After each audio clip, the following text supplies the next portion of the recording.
When you take a piece of silk in your hands, you feel only its cool smoothness and see how it shimmers in the light.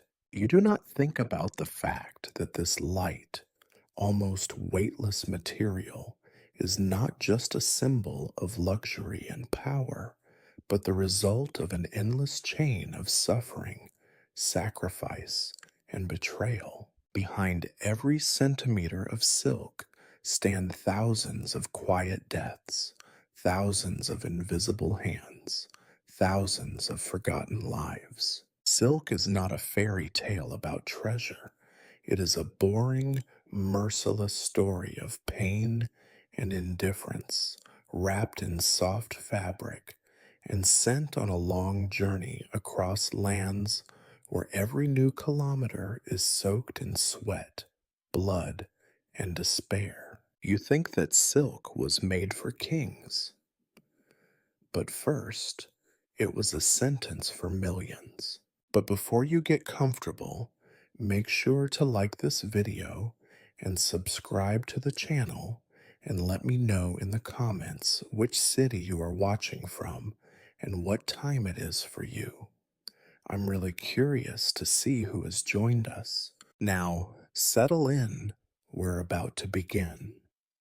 You stand at the threshold of an ancient workshop, a place with walls so old they seem to weep with the accumulated sorrows of centuries. The air is thick, not with the promise of luxury, but with the unmistakable aroma of damp earth, rotting wood, and something faintly sour, perhaps the smell of countless generations of silkworms meeting their fate. It is a place where history crawls, literally and figuratively. Here, the story of silk begins, not in the glowing palaces of distant emperors, but in shadows, beneath the faded tiles of a workshop, where luxury is an afterthought and survival is the only routine. If you expected the sweet perfume of flowers, you are already disappointed. The only thing blooming here is mildew, curling along the stones like a green, slimy memory. Around you, darkness reigns. Shafts of light slice through the gloom, revealing fleeting glimpses of rough-hewn tables, clay bowls filled with withered mulberry leaves, and rows of wooden trays stacked one atop the other. There's an undeniable chill, the kind that seeps into your bones and seems to whisper, "Stay a while," or perhaps forever. You are not alone, of course. History is never a solitary affair. If you listen carefully, you can almost hear the murmurs of the thousands who have stood in this same spot. Peasants, laborers, and masters, each with the same weary glance and the same resigned sigh. You can hear their feet scraping the stone floor, their hands cracking from the endless dampness, their voices barely more than tired echoes. They too once hoped for glory or comfort. Most found only aching backs and the relentless monotony of routine. Of course, silk itself has existed for thousands of years. It has traveled further than any single person you will ever meet. And yet, for all its fame, its story rarely begins with riches.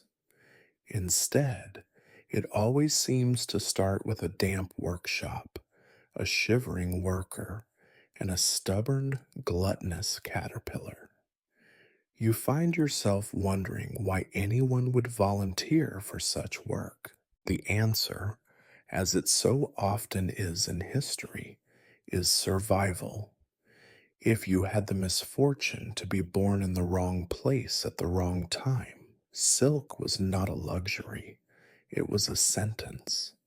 You either raised silkworms or you starved, And if you thought for one moment that you might rise above your station, well, the faintly sarcastic laughter of centuries suggests otherwise. Here, in this room, the myth of silk begins to unravel. The glorious tales of empresses and merchants are just that, tales. The reality is much grimmer. The floor is slick, not with perfume, but with spilled water and perhaps a bit of worm guts. The walls echo not with poetry, but with the sound of resignation. The smell is not intoxicating unless your tastes run to mold and misery. There is nothing magical here, and yet everything magical begins right here. This is where hope is woven with desperation, and beauty emerges from the dark, moist cradle of necessity. You watch as the first daylight creeps across the room. Somewhere in the darkness, a worker clears their throat, ready to begin the day's labor for perhaps the 10,000th time. Outside, the world moves on, oblivious to the cost of the luxury that will one day travel the famed Silk Road. You are at the threshold. You can still turn back, pretend you never saw any of this. Or you can step forward into the damp, fetid heart of history and watch as the machinery of civilization begins to turn slowly, reluctantly, and at great cost. But you do not leave, not yet. After all, this is only the beginning, and as you are about to learn, silk never comes without a little suffering. You have barely adjusted to the perpetual gloom of the workshop when the first event of the day creeps into your awareness. It is silent at first, a subtle twitch, a faint rustle. Then, as your eyes adjust, you see it. The birth of thousands upon thousands of tiny, pale silkworms, each emerging from a minuscule egg no bigger than the head of a pin. They squirm blindly, newly alive, as though they are already searching for something that will never satisfy them.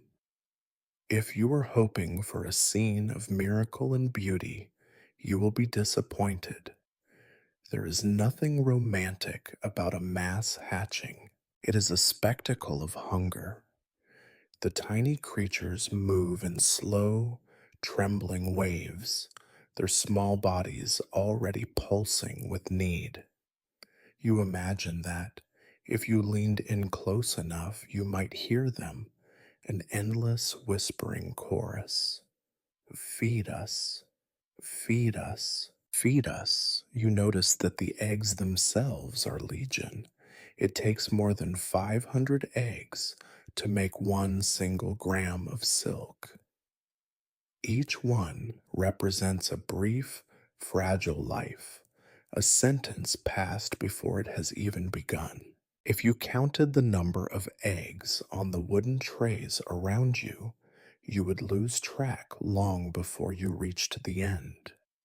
Perhaps tens of thousands, perhaps more. You realize, with a small chill, that for every glimmering length of silk that will one day adorn a king, countless lives must first struggle and fail. A worker enters, shuffling with a kind of practiced defeat, and surveys the hatchlings. There is no awe in their eyes. They have seen this all before, season after season. The work is simple, relentless, and without reward. The worker's hands, roughened by years of damp toil, gently scatter the softest mulberry leaves across the trays. The leaves have been carefully selected, fresh, tender, and bursting with a sweetness you will never taste. The silkworms, in a silent frenzy, devour the green bounty, their tiny jaws clicking so softly you can only imagine the sound. You try not to think about the numbers, but the numbers will not let you go. To produce one silk robe worthy of a merchant's wife, it will take the lives of more than 5,000 silkworms. Multiply that by all the robes and banners and bolts of cloth that will ever leave this room, and the arithmetic becomes morbid. Silk is not just a luxury, it is a graveyard of tiny ambitions. The worker, of course, knows this. They do not speak of it. They work steadily, feeding, cleaning, monitoring, waiting. Each silkworm is at once precious and utterly disposable. If one dies, there are hundreds to take its place. Survival is not the goal, efficiency is. You begin to sense the monotony, the slow, grinding cycle that consumes both worms and workers alike. The air, thick with the scent of mulberry, grows oppressive. The leaves must be replenished many times each day. If the worms go hungry for even a short while, they will wither and die, taking their precious silk with them. There are no second chances here. There is only the endless round of feeding, growing, and dying. The irony is heavy in the air. Here you are, witnessing the beginning of a process that will one day drape emperors in luxury.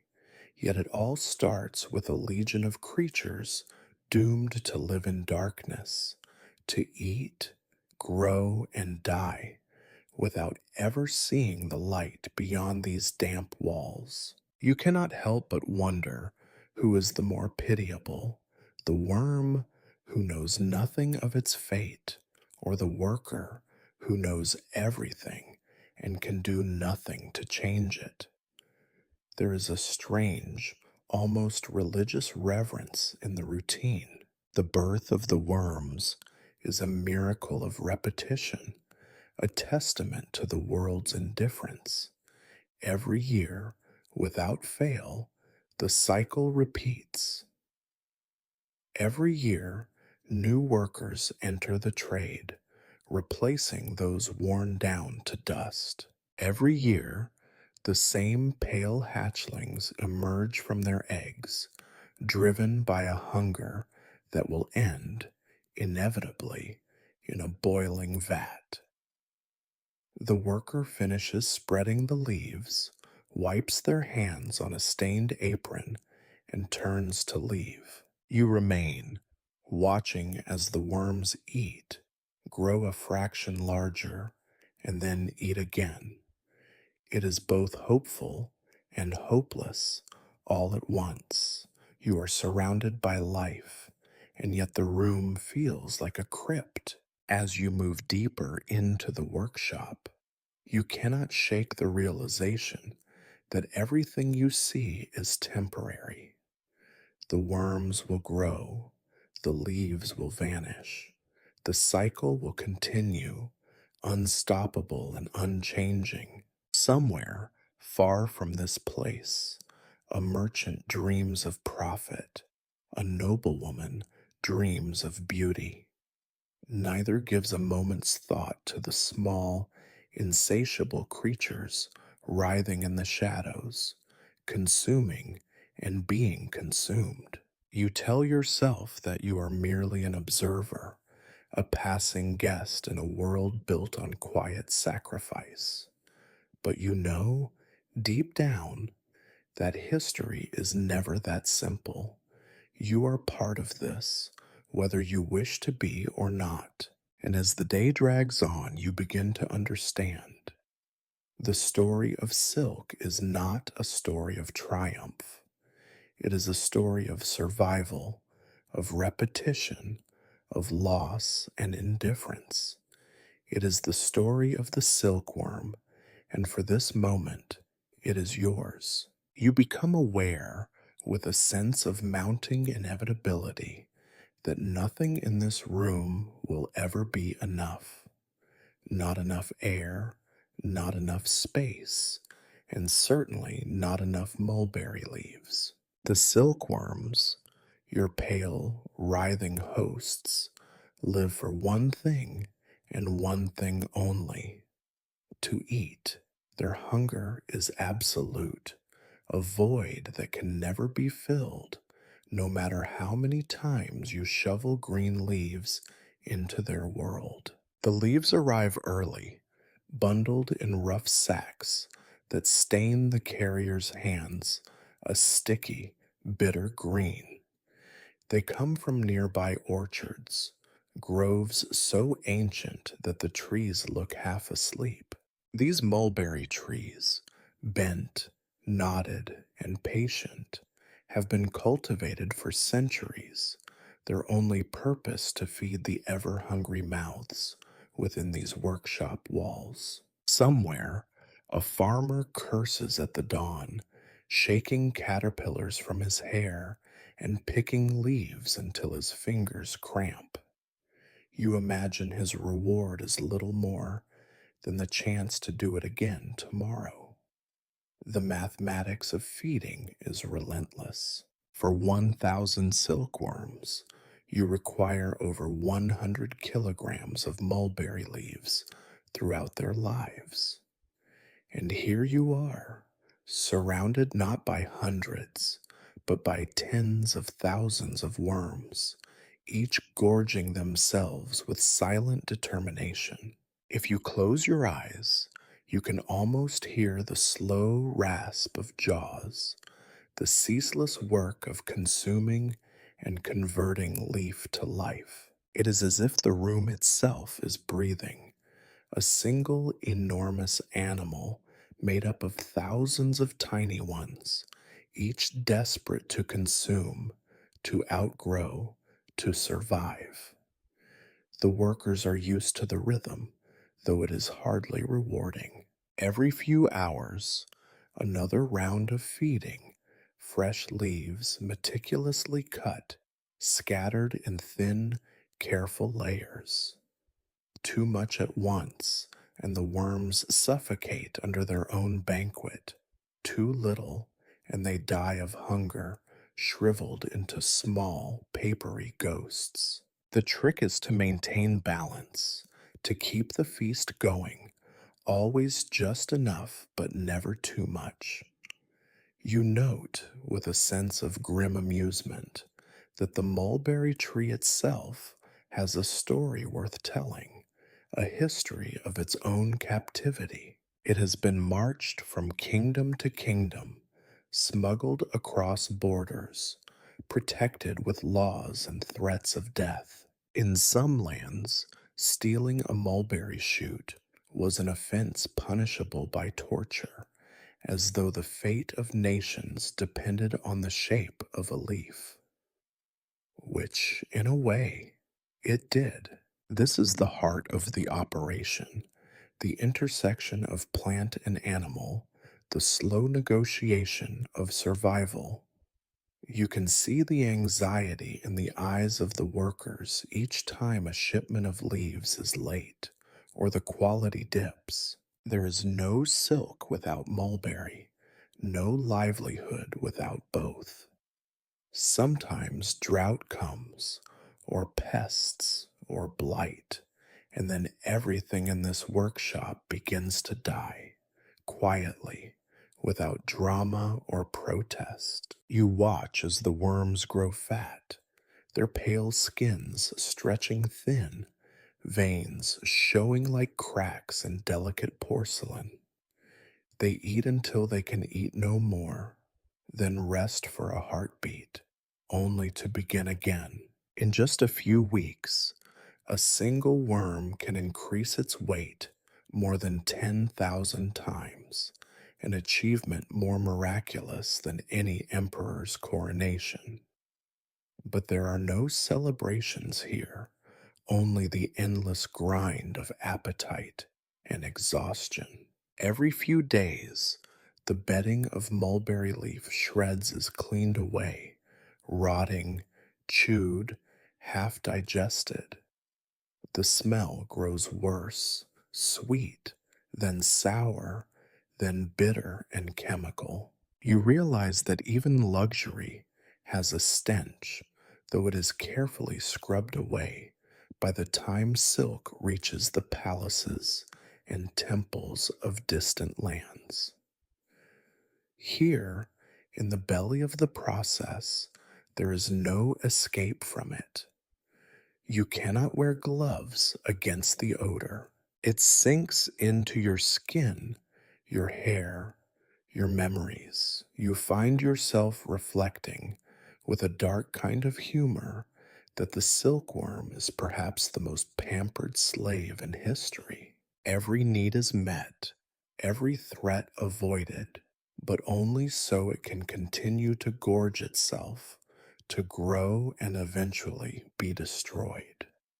The mulberry leaves are a gift, but also a curse. Every bite is one step closer to oblivion.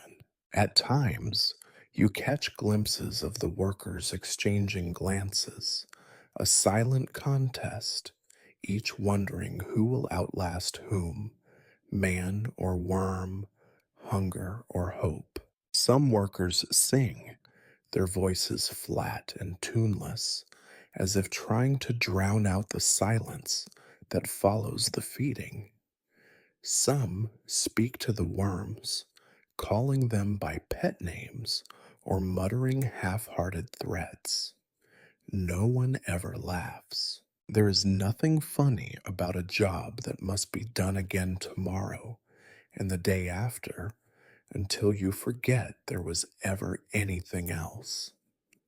Still, you are fascinated by the machinery of it all. The entire process, feeding, cleaning, growing, feeding again, moves with a slow, grinding certainty. It is not a machine made of gears and wheels, but of flesh and hunger, a living engine built on repetition. The only escape is to keep moving, to keep feeding, to outgrow your skin and fate. You wonder, not for the last time, if the silkworms envy you. At least you have the luxury of reflection, the bittersweet comfort of knowing how pointless it all is. They only know the leaf in front of them, the ache of hunger, and the fleeting pleasure of fullness. Then, inevitably, the cycle resumes. You leave the feeding room, the scent of mulberry and despair clinging to your clothes.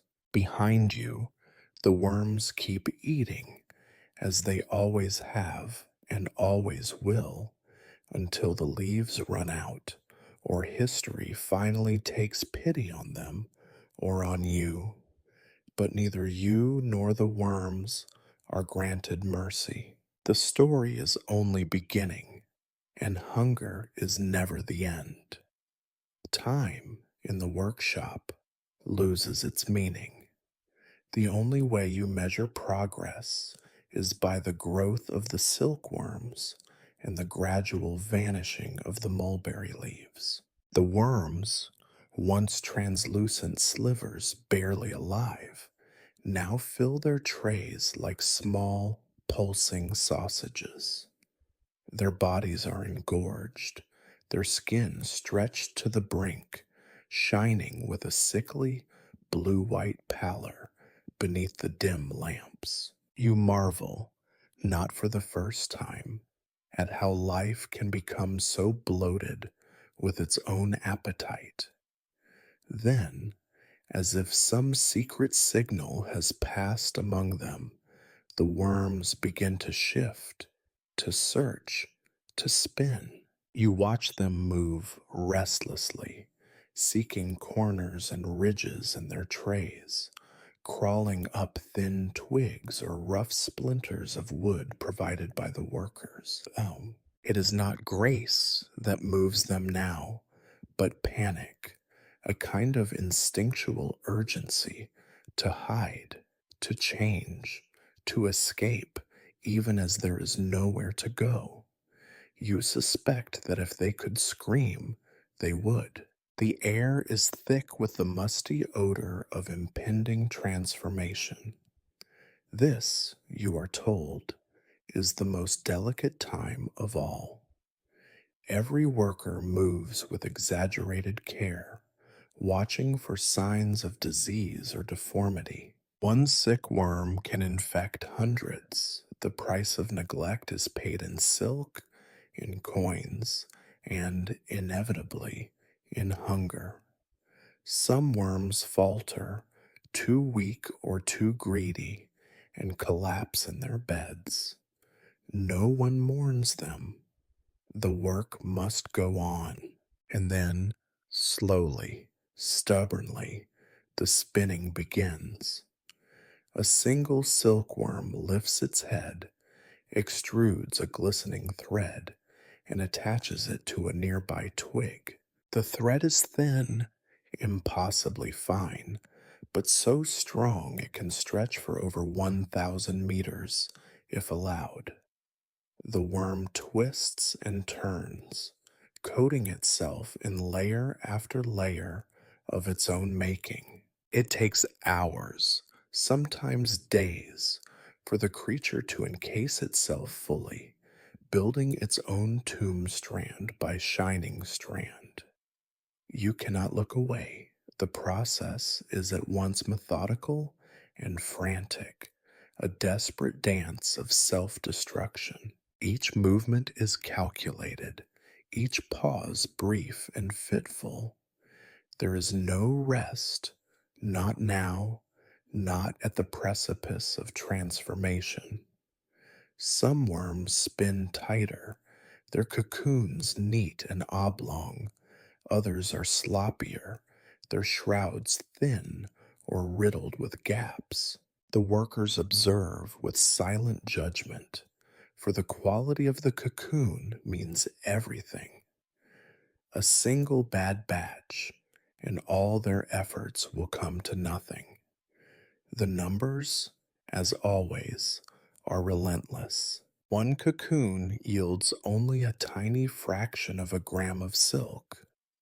To make a single handkerchief, you must harvest more than 500 cocoons.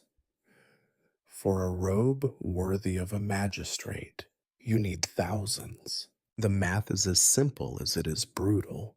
The splendor of silk is measured in lives lost, in the silent sacrifice of millions of tiny architects. You watch as the trays fill with pale, trembling cocoons. The workshop grows quieter, the feeding and cleaning almost finished. Now there is only the gentle rustling of the last spinners, the occasional sigh of a tired worker, and the overwhelming sense of things ending. The worms, wrapped in their shrouds, grow still. Inside, they are dissolving, becoming something else. You imagine that this is not a process, but a surrender. But of course, there is no fairy tale ending here. The vast majority of worms will never emerge from their cocoons as moths. Their transformation is not a promise, but a prelude to destruction. You find it hard to ignore the grim irony. The more perfect the cocoon, the more certain its occupant is to die before its rebirth. The workers move through the trays, inspecting, sorting, counting. Good cocoons are separated from the rest. Those deemed flawed, too small, too thin, oddly shaped, are tossed aside, sometimes given to children to play with, sometimes discarded entirely. Perfection here is a death sentence. You wonder about the fate of the rare survivors, the few worms allowed to complete their metamorphosis, to pierce the walls of their silken prisons, to emerge as moths. They are not spared out of kindness, but necessity.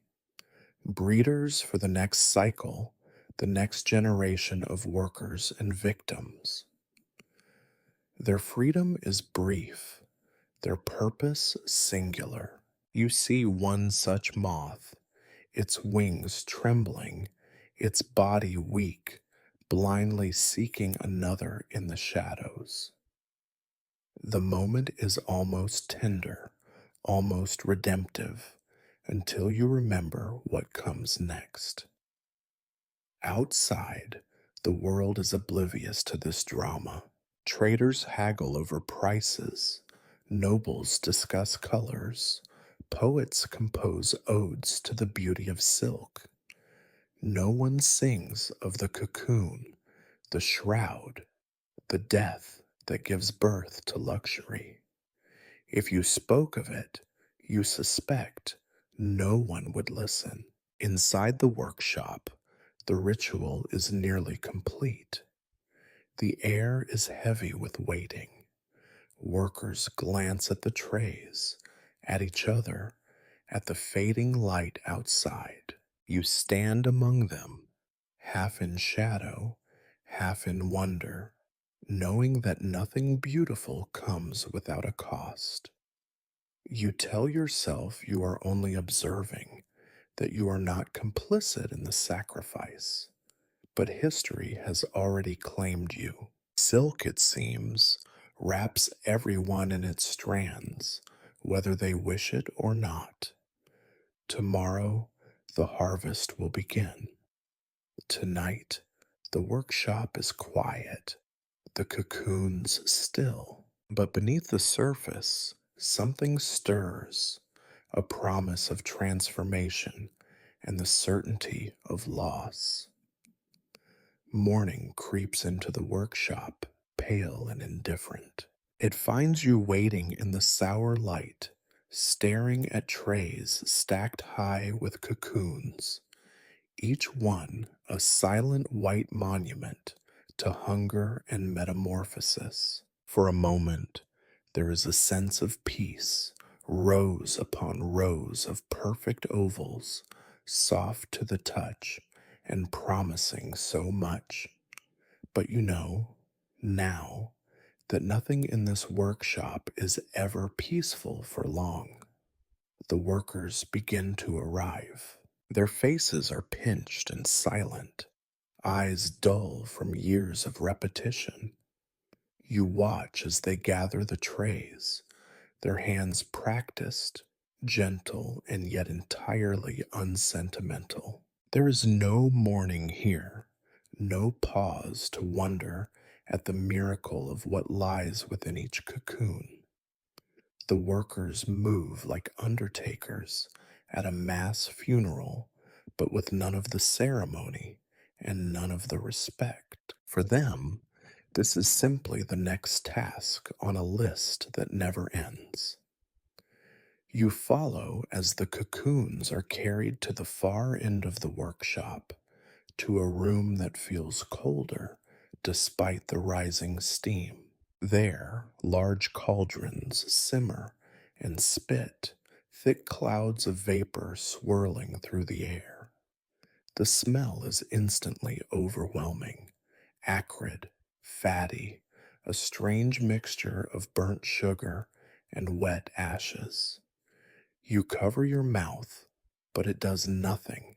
The stench is inside you now, clinging to your tongue, seeping into your hair and skin. You want to look away, but you do not. The first handful of cocoons is tossed into the boiling water. They float for a moment, bobbing gently, then begin to sink, dissolving into the steam. It is a quiet process, surprisingly gentle in appearance. The water barely stirs. but you know what is happening beneath the surface. The heat kills the pupae within, ending a life just as it might have begun. The transformation that was promised is denied.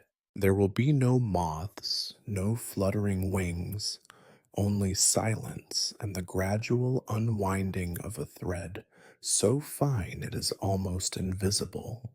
It takes thousands upon thousands of cocoons to make a single bolt of silk, and so the boiling continues, hour after hour, day after day. The numbers are merciless. If you tried to count the lives ended in one morning's work, you would lose track before you reached the halfway point. Yet for the workers, there is no time for grief or reflection. The rhythm is everything. Gather, boil, skim, repeat. Occasionally, you see a worker pull a cocoon from the water, inspecting its surface for imperfections. A good cocoon will unwind smoothly, its thread strong and unbroken for hundreds of meters. A bad cocoon will snap, tangle, or dissolve into a useless mass. The judgment is swift. Imperfect cocoons are cast aside, sometimes fed to pigs, sometimes left to rot in heaps behind the workshop. The irony is complete.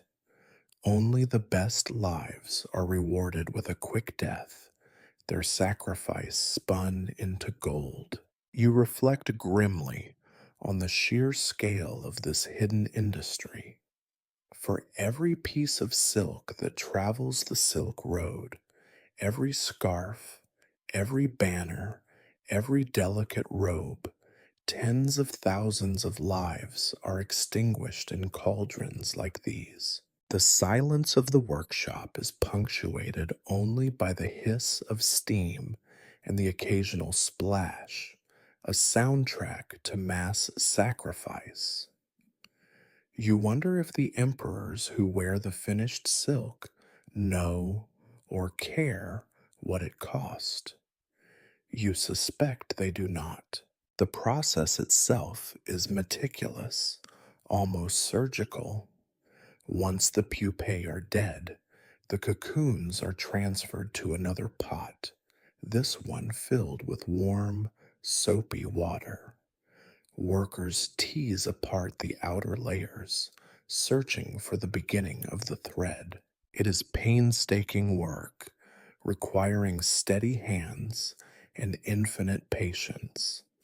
When at last the end is found, it is attached to a spinning wheel and slowly, gently reeled out, meter after meter, a shining filament unwinding from the tomb it once was. Sometimes the thread breaks. When it does, a worker sighs and starts again.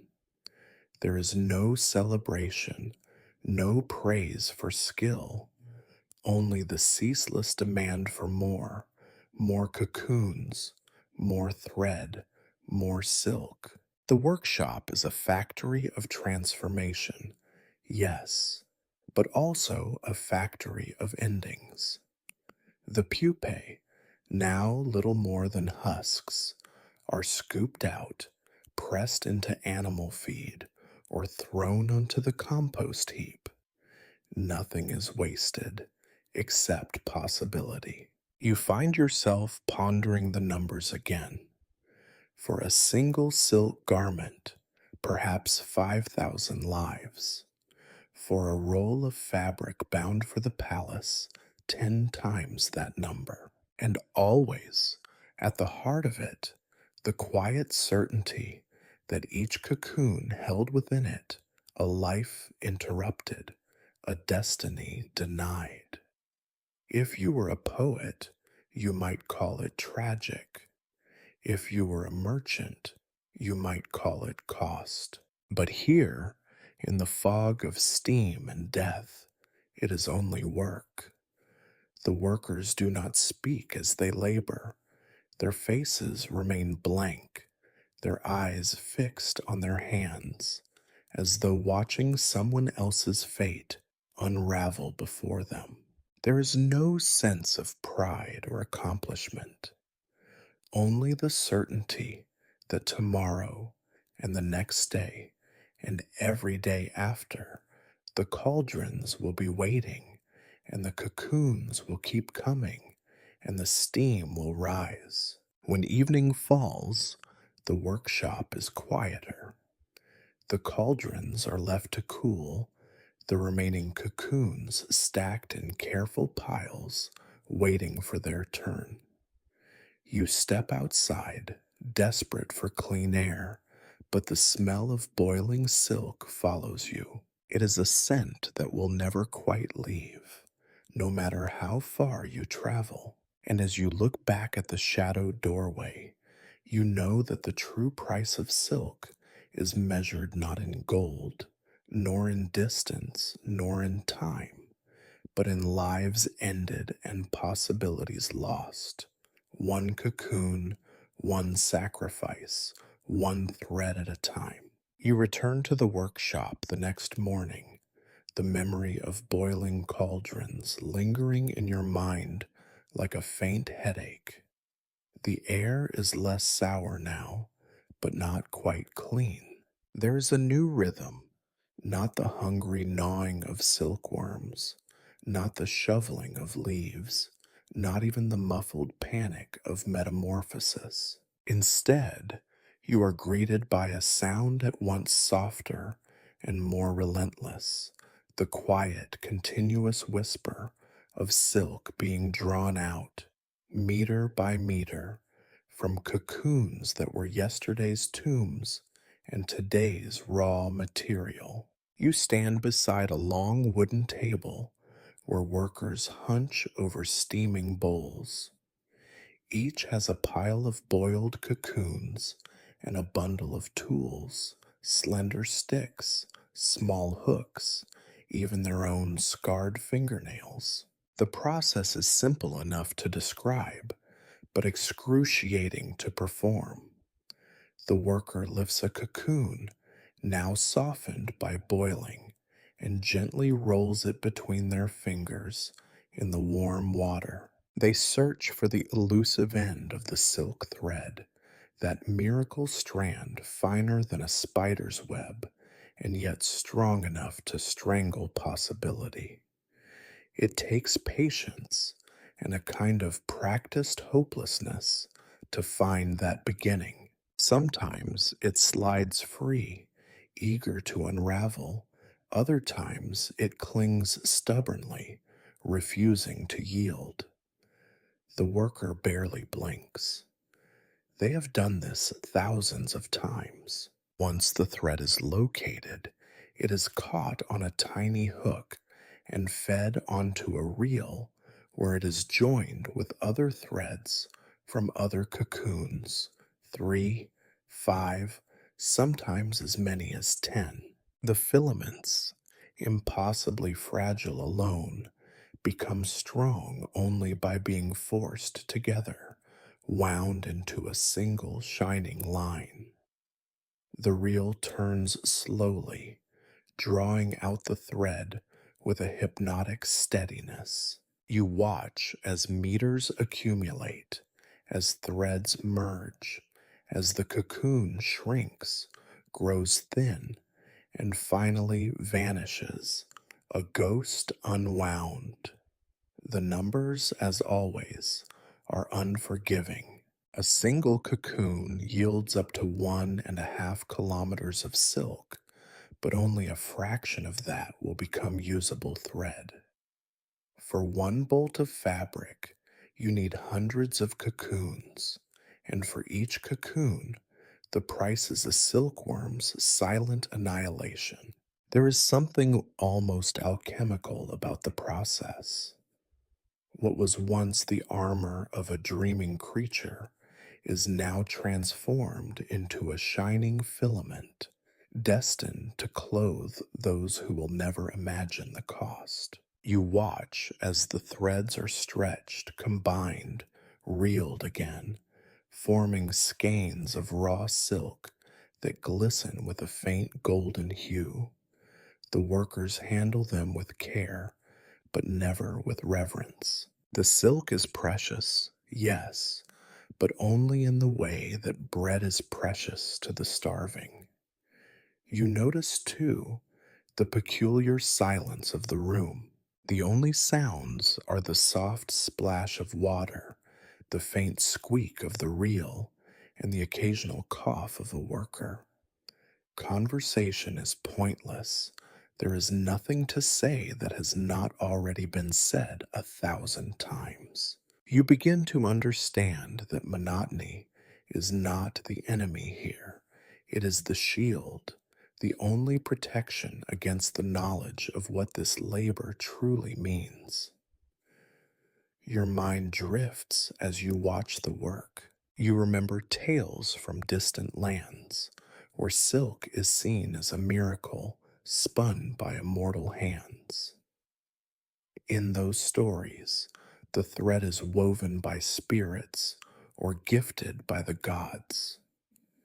Here, the truth is plainer, uglier, and far more human. There are no miracles, only sacrifice and the endless repetition of tasks that must be done. Luxury, it turns out, is always a product of suffering carefully hidden from view. The reeled silk is set aside in bundles, each marked with a chalked tally. Quality matters, of course. The best silk will travel the farthest, perhaps all the way to distant palaces and bustling bazaars. The worst will remain here, turned to rough cloth or rope, a minor footnote in the greater story. Workers are paid by weight, not by beauty or pain, and so every meter matters. You wonder how many fingers have been ruined by this work, how many eyes have grown dim, how many backs have bent beyond repair. There are no records for such things. History is written only in gold and silk, never in scars. At the far end of the room, a child helps to twist the newly gathered threads into loose skeins. Their hands are smaller, more nimble, but already stained and cracked by soap and water. You think of all the children born to this work, their futures determined by geography, by poverty, by a tradition older than memory. The child's face is blank, focused, indifferent. You realize with a start that you have seen the same expression on every face in the workshop, from the oldest woman to the youngest boy. It is the face of survival, nothing more and nothing less. There is, in the end, something almost sacred about the silence here. It is not the silence of contentment or peace, but the silence of resignation, of generations who have learned not to hope for more. You tell yourself that this is just one step in a long journey, that soon the silk will leave this place and take on new meanings, new shapes, new hopes. But you know, even as you try to believe it, that the thread remembers everything: the hunger, the heat, the sacrifice, the hands that unwound it from the cocoon. You step outside, the memory of the endless thread following you like a shadow. The workers remain, bent over their steaming bowls, drawing out the future 1 meter at a time. And somewhere, in the deep silence of the workshop, you begin to sense the weight of history settling on your shoulders, as light and as heavy as silk. You have followed the thread this far, and now you are drawn to yet another part of the process, one that promises transformation, but not the kind found in fables or dreams. The bundles of raw silk, once drawn from the steaming cocoons, are not yet beautiful. They are dull, sticky, laced with the faint yellow stain of saracen, the natural gum that once glued each thread into place. The filaments cling together, coarse and heavy, a far cry from the shimmering promise of luxury. But, as always, there is a solution, and, as always, the solution comes at a cost. The washing room is cramped and always wet. The floor is slick with a thin layer of gray water that never quite drains, and the air smells sharply of ash, lye, and a kind of stale sweetness that leaves your throat sore. Here, the silk will be stripped of everything that made it living, its roughness replaced by the illusion of purity. You watch as workers wade through puddles, their hands already red and swollen from long exposure to soap and caustic potash. They move with slow precision, each step measured to avoid slipping, each movement careful to avoid waste. Spillage is unforgivable. Every drop lost is less coin in a world where survival hangs by a thread. Large wooden vats are filled with steaming water, thick with soap and ashes from burned wood. The process is called degumming, a word that sounds almost innocent, as though you were removing something trivial or childish. In truth, it is a kind of flaying. The bundles of silk are stirred, pounded, and agitated in the hot chemical brew. The worker's arms disappear into the scalding water, emerging moments later redder, sometimes bleeding. No one complains. Complaining is useless, and the work is endless. After the soap comes the lye, a caustic, biting alkali that scours the last remnants of saracen from the silk. The liquid bubbles ominously, the smell growing sharper, almost metallic. The youngest workers are sent to refill the vats, hauling buckets of lye that leave burns along their arms. The oldest workers dip and rinse, their fingers swollen and raw. The silk grows lighter, cleaner, more ethereal, but the workers grow heavier, weighed down by exhaustion and pain. The process is both delicate and merciless. Too little washing, and the silk remains coarse, unworthy of a noble's robe.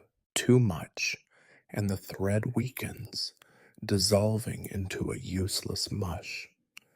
The line between success and failure is as fine as the silk itself, and yet there is no secret, no artistry, only repetition and endurance. The irony is not lost on you.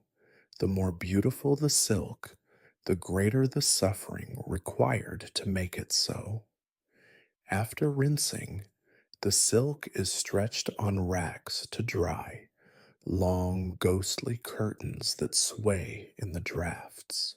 The sun, when it deigns to appear, casts a cold, thin light over the room, illuminating every imperfection. Supervisors pace the aisles, fingers trailing along the drying threads, searching for flaws, spots, knots, stains that will lower the value of the entire batch. Their faces betray nothing.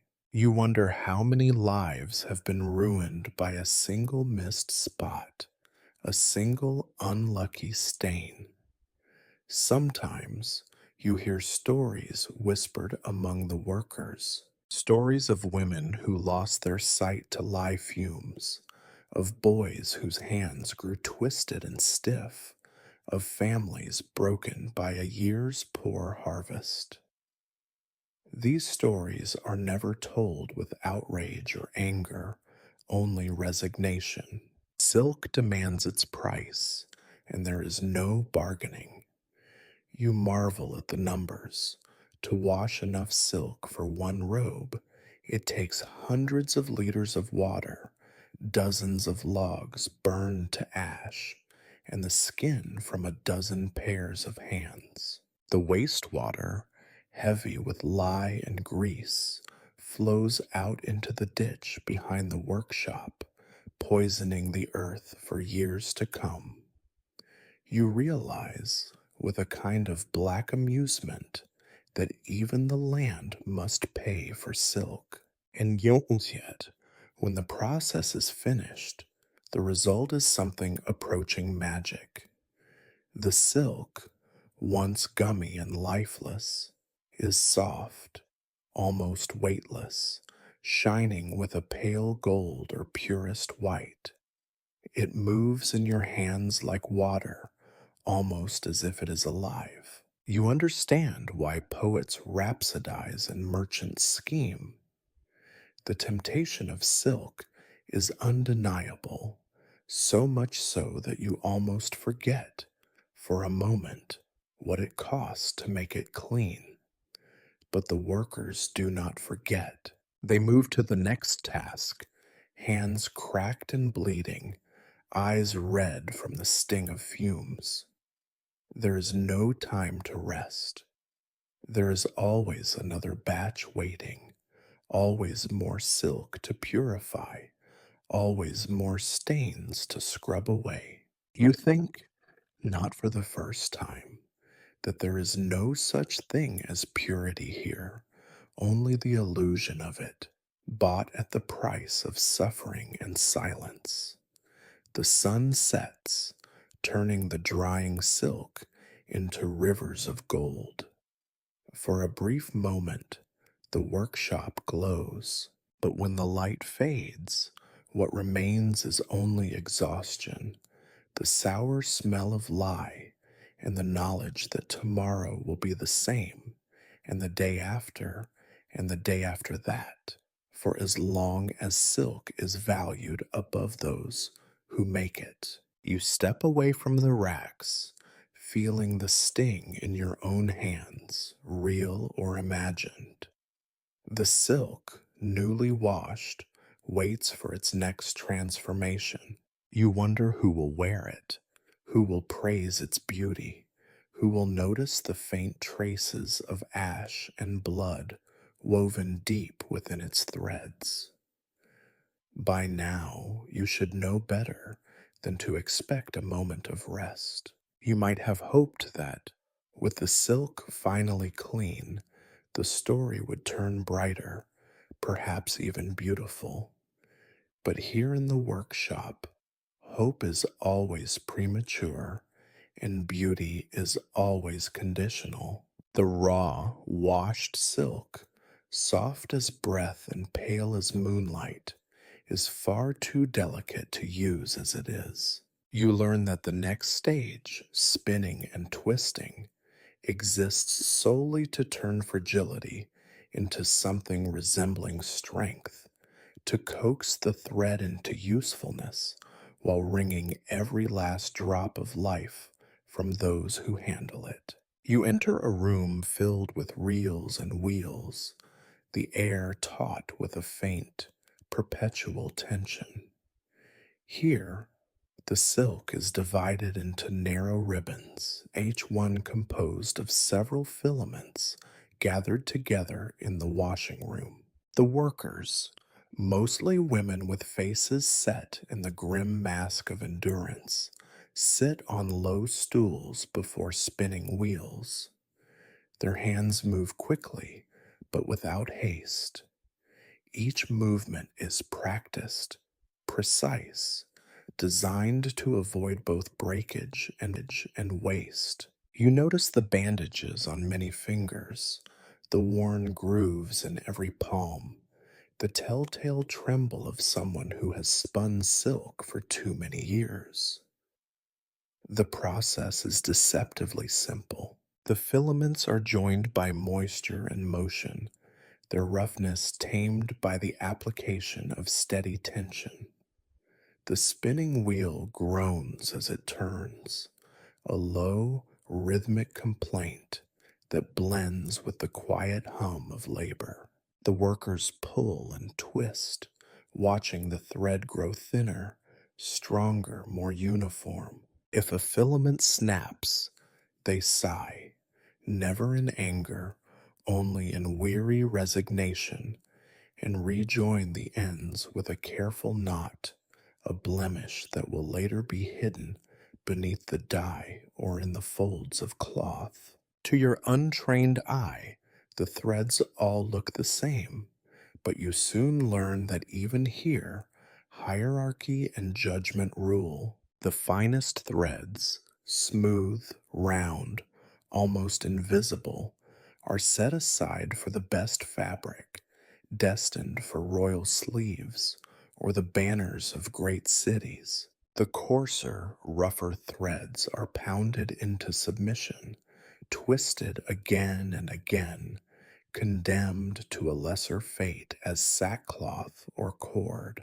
There is an irony here that does not escape you.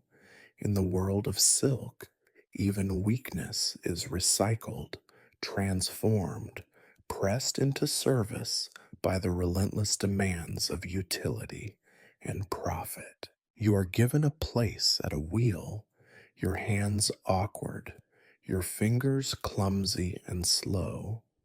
The thread breaks often under your touch. The supervisor, a woman with more gray in her hair than silk on her reel, offers no comfort, only a thin lipped reminder to waste nothing. You feel your own patience fraying, your respect for the workers growing with each snapped thread.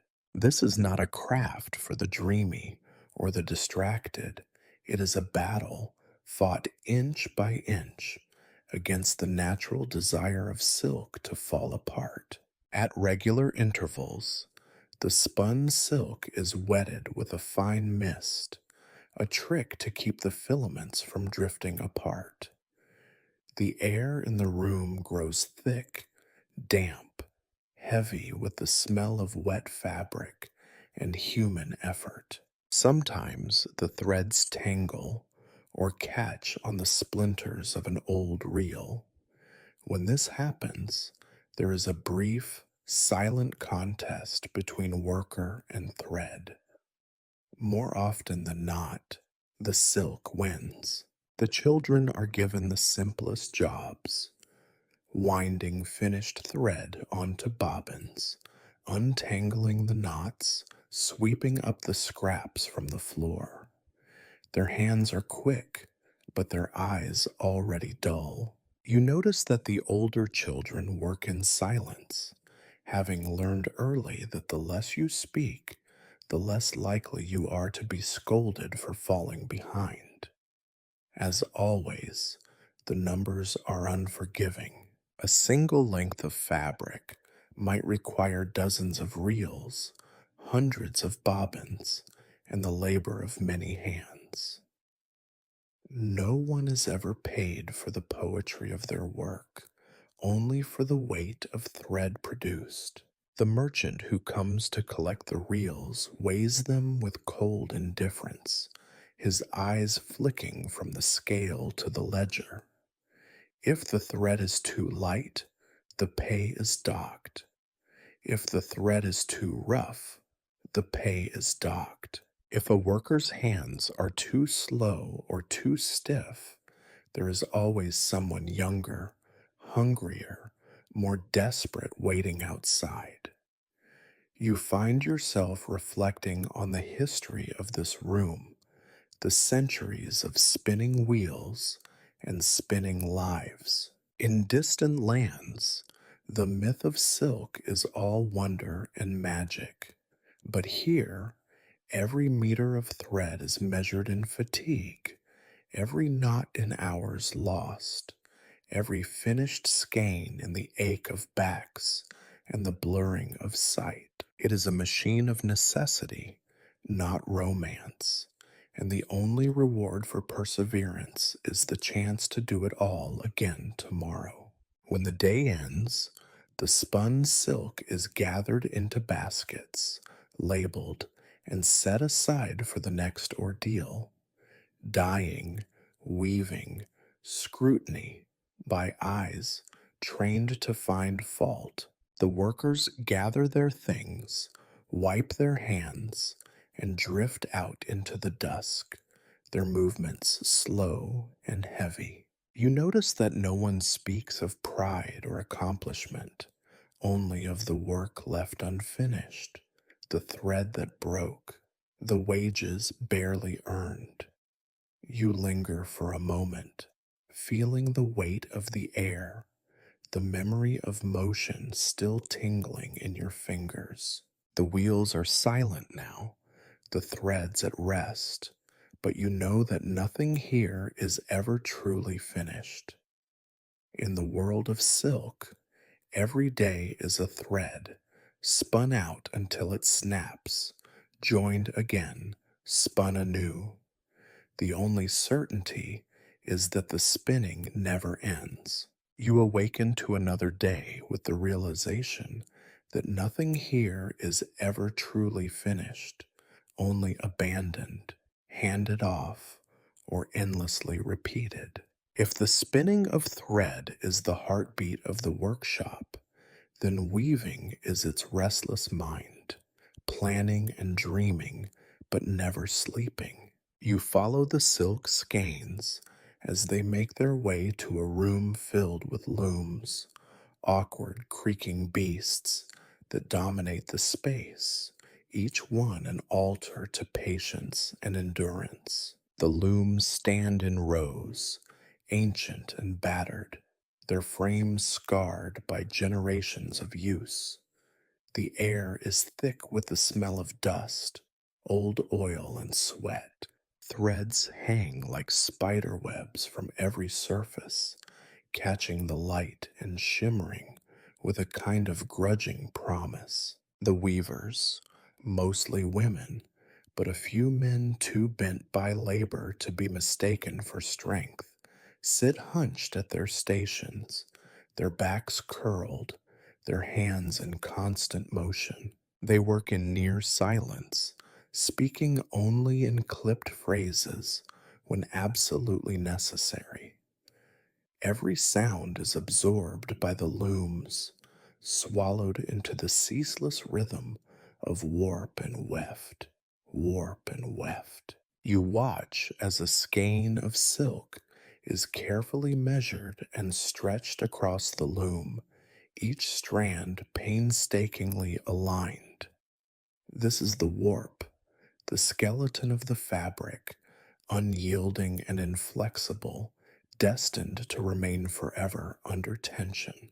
The weft, in contrast, is more forgiving, a single thread that winds in and out, over and under, binding the whole together. If you had hoped for poetry, here it is. The fabric of life, woven from tension and compromise, rigidity and flexibility, necessity and chance. But here, in the workshop, poetry is a luxury no one can afford. The work is slow and methodical, each pass of the shuttle measured and deliberate. If a single thread breaks, everything stops. The weaver's fingers, calloused, stained, sometimes bleeding, dart to repair the damage, knotting the broken ends with a speed born of endless repetition. There is no time for frustration, only for solutions.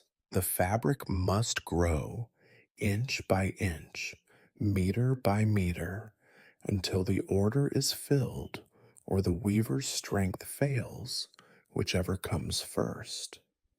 The overseer paces the aisles, eyes sharp for mistakes. A loose thread, a missed pass, a flaw in the pattern, all are reasons for punishment, either in coin or in shame. You sense that pride is an extravagance here. The only satisfaction comes from surviving another day, from the relief of a shift ended without disaster. The weavers rarely speak to you or to each other unless to share a grim joke or a curse at the stubbornness of a thread.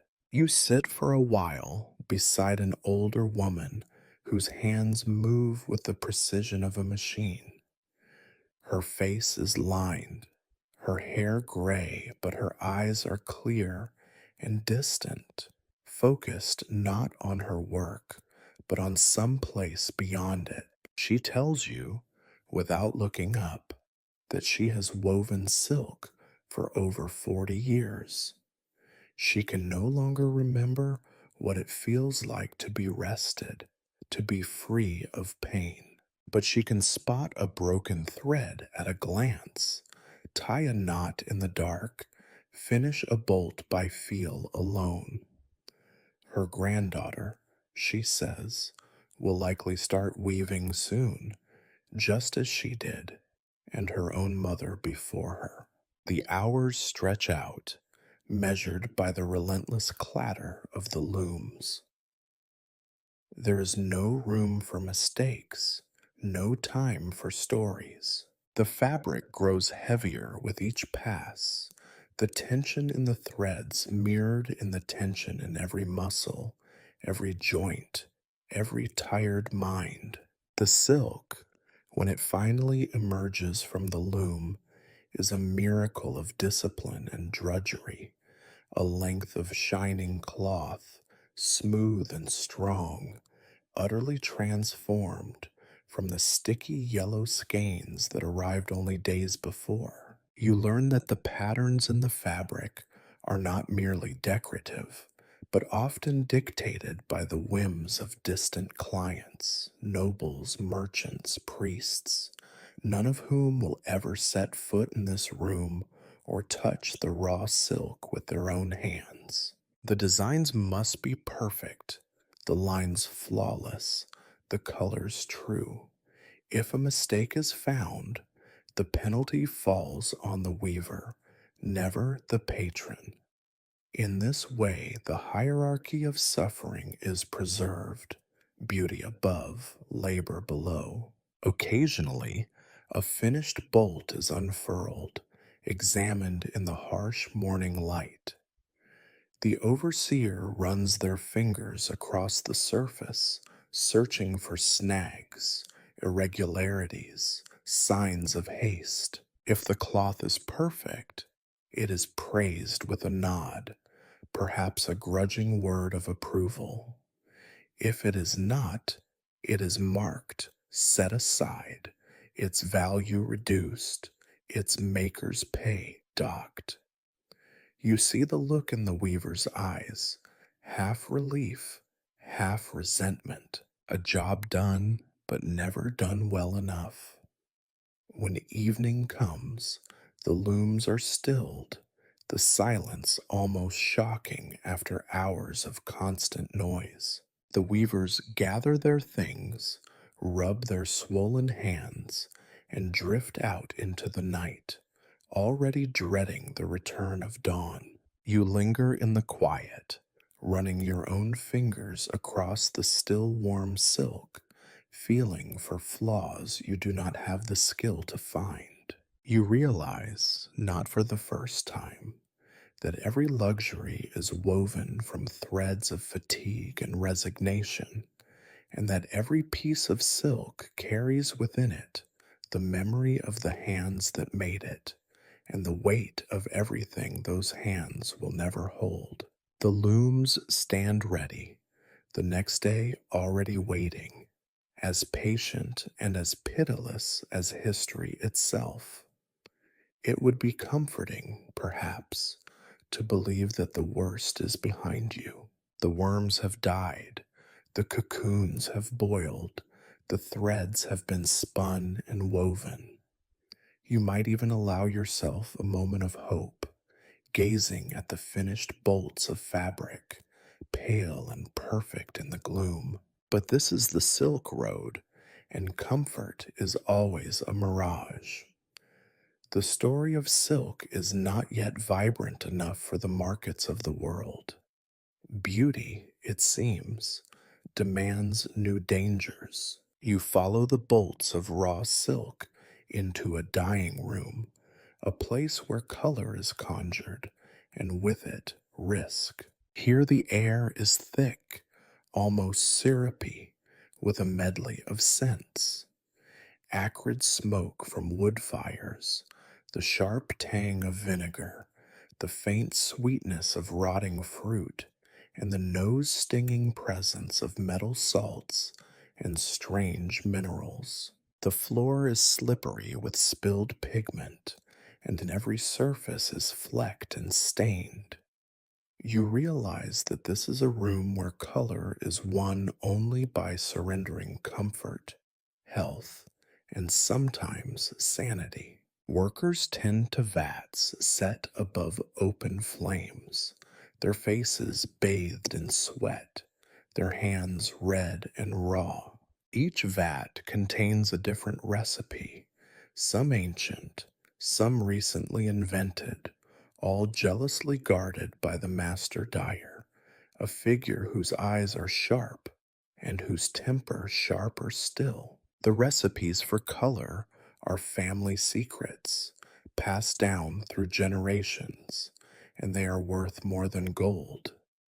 Indigo, cochineal, madder, weld, iron, copper, tin, every shade has its source and its hazards. You learn quickly that beauty is dangerous. The reds require crushed insects and lye. The blues demand urine and the essence of mold. The yellows come from plants that leave your skin itching for days. The truly coveted colors, imperial purples, midnight blues, blazing scarlets, require arsenic, mercury, lead, and other poisons whose names are whispered with respect and fear. You watch as a boy stirs a vat with a long stick, his eyes watering from the fumes. He wears a rag over his mouth, but it does little. Already, a faint rash crawls up his forearms. He will not complain.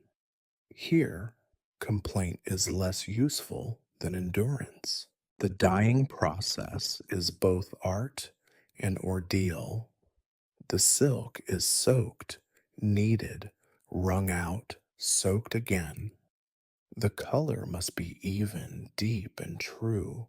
No streaks, no blotches, no stains. The master dyer prowls the room, inspecting the bolts as they emerge from the vats, calling out instructions, curses, and threats in equal measure. A bolt judged unworthy is returned to the dye, condemned to another round of immersion and agitation. The silk, once as soft as breath, becomes heavy, sodden, and faintly menacing, as if it remembers every chemical insult, every caustic burn. Sometimes a worker collapses, overcome by fumes. The others step around them, barely pausing. There is always more silk to color, more vats to fill, more deadlines to meet. The air is never truly fresh, even at the open windows. The wastewater, rich with pigment and poison, is dumped outside, where it seeps into the earth, staining the ground for seasons to come. Even the insects that land here die bright, unnatural deaths. Yet when the silk is finally rinsed and dried, something miraculous occurs. The cloth, now gleaming with color, deep blue, radiant gold, blood red, catches the light and shivers with possibility. You understand, briefly, why poets have compared silk to the skin of gods. You also understand, with a sharp pang, that every radiant shade is built on suffering, the pain in a child's lungs, the burn on a woman's hand, the fever that comes for the careless and the unlucky. There is no time to admire the finished work. The dyed bolts are carried out to dry, stretched in the sun, or hung in dark sheds, away from prying eyes. Inspectors will come later to judge the quality, the evenness, the glory of the colors. Too bright, and a client may suspect fakery. Too dull, and the price will plummet. As always, the margin for error is razor thin, and the cost of failure falls on the workers alone. The dyeing room empties slowly as evening approaches. The fires are banked, the vats covered, the stains left to harden until tomorrow. The workers file out in silence, their hands dyed every color of the rainbow, their lungs filled with the memory of every poison. No one speaks of art, or beauty, or pride, only of aches and coughs, of rashes and burns, of dreams that flicker in a spectrum of pain. You leave the room last, trailing a thin rainbow of footprints behind you, wondering if the world's love of silk will ever fade, or if the colors will outlast the hands that made them. You might think that the ordeal of the silk is finally over. It has been spun, woven, and dyed, bathed in poison, twisted by calloused hands, stretched beneath the unforgiving sun. But in the world of silk, survival is only the beginning. Acceptance is the true miracle. And so you follow the cloth to the next phase, a ceremony of judgment, scrutiny, and inevitably disappointment. The finished bolts of silk are stacked in a chilly side room, each one wrapped tightly around a wooden core, labeled with symbols marking its origins, the workshop's name, and the secret signs that only the masters understand. The air here is different, quieter, colder, charged with the tension of possibility and dread. This is not a place for hope, but for calculation. Inspectors arrive, men and women who do not work the looms or dye the vats, whose hands are smooth and unblemished. They carry rods and measuring tapes, fine combs, and glass lenses for magnifying flaws invisible to the naked eye. They move with a kind of predatory patience, circling the bolts as if hunting for prey. You sense that they enjoy this, the power to decide what is worthy and what is waste. The process is as meticulous as it is cruel. Each bolt is unrolled, meter by meter, across a long wooden table. The inspector bends close, searching for irregularities. A skipped thread, a tiny knot, an uneven color. They check the width, the length, the weight. Every detail is measured, recorded, compared against impossible standards. The silence is broken only by the scratch of charcoal on a tally board, the occasional sigh of a disappointed inspector, the muttered curses of a nervous weaver standing nearby. When a flaw is found, and there are always flaws, it is circled in red ink, the mark of shame. Too many marks, and the bolt is downgraded, set aside, or sent back for reworking. Sometimes the inspector finds a strange beauty in a mistake, a streak of color, a shimmering unevenness, and pronounces it a rare and valuable pattern. But mostly, the judgment is harsh. Perfection is demanded but never defined. It is always just beyond reach, a tormenting ideal. You hear stories, whispered in corners, of entire workshops ruined by a single bad season, a single disastrous batch, a fungus in the cocoon room, a drought in the mulberry grove, a new overseer who demands higher standards. Any of these can spell the end for dozens of families. You realize that the fate of the workers hangs on the whim of those who will never sweat in the dye or prick their fingers on a thread. History, it seems, is written in ledgers, not in scars. Occasionally, a bolt is deemed exceptional, praised for its purity, its brilliance, its softness. The weaver responsible may receive a small bonus, a coin or two, a nod of respect. More often, though, there is only disappointment. The workers are paid less for imperfect cloth, their wages cut to account for every blemish.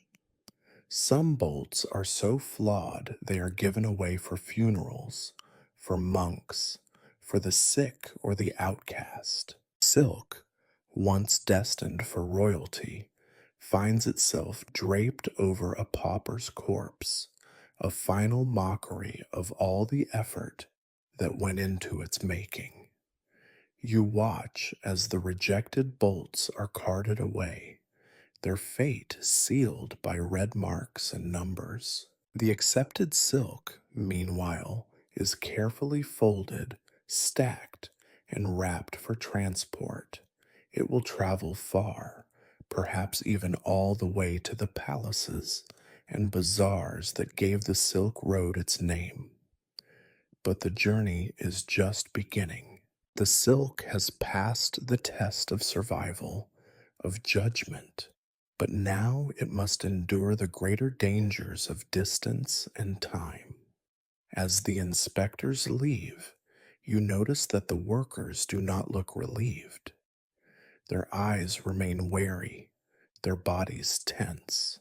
There is always another batch, another inspection, another chance to fail. The promise of silk is always conditional, always a breath away from being snatched back. You realize, with a bitter kind of humor, that silk is not a story of triumph, but of endurance, of outlasting disappointment, of finding meaning in the moments between judgments. You step into the cold, leaving the silence and the red marked bolts behind you. In the distance, you can already hear the mutter of workers preparing for tomorrow, the rattle of looms, the hiss of boiling vats. Perfection remains an illusion, the measure of suffering, and yet the work goes on, thread by thread, flaw by flaw, until the last silk is spun. If you believed, even for a moment, that the worst of the ordeal was behind you, the silk itself would laugh, softly, elegantly, and with no trace of pity. Its journey is only beginning, and the next phase is as much about human frailty as it is about endurance. With judgment passed, the accepted bolts are not met with celebration, but with the practical, bone weary business of packing. There is no applause for survival here, only the familiar groan of aching backs and the mathematics of profit and loss. You find yourself in a room colder and darker than any before. The walls are lined with battered crates and musty bales, each marked with faded characters, stains of rain, and the scars of 100 previous voyages. The air smells of dust, old straw, and the faint, inescapable scent of mothballs, each one a desperate attempt to keep ruin at bay. The bolts of silk, wrapped tightly in oiled paper, are stacked with care that borders on obsession. They are measured, weighed, and measured again. Every mistake is money lost, every wrinkle a reason for a merchant's rage. Packing silk is a test of patience and suspicion. You watch as workers count and recount the bolts, whispering tallies to themselves, fingers trembling with exhaustion or fear of theft. The overseer circles the stacks with the slow menace of a hunting dog. One wrong number, one missing bolt, and there will be a reckoning no one wishes to witness. It is said, with a kind of grim humor, that silk is so precious that it drives honest men to madness and thieves to poetry. Then comes the business of protection. The bolts are layered with straw, wrapped in canvas, and, for the wealthiest shipments, encased in rough wooden chests bound with iron. Every layer is another defense against water, fire, insects, or the sticky fingers of desperate porters. Superstitions pile up faster than the straw, amulets tucked between folds, secret symbols scrawled on crate lids, prayers muttered under the breath. You might call it paranoia, but the world is full of vermin, both six-legged and two-legged, and silk has a way of attracting the worst of them.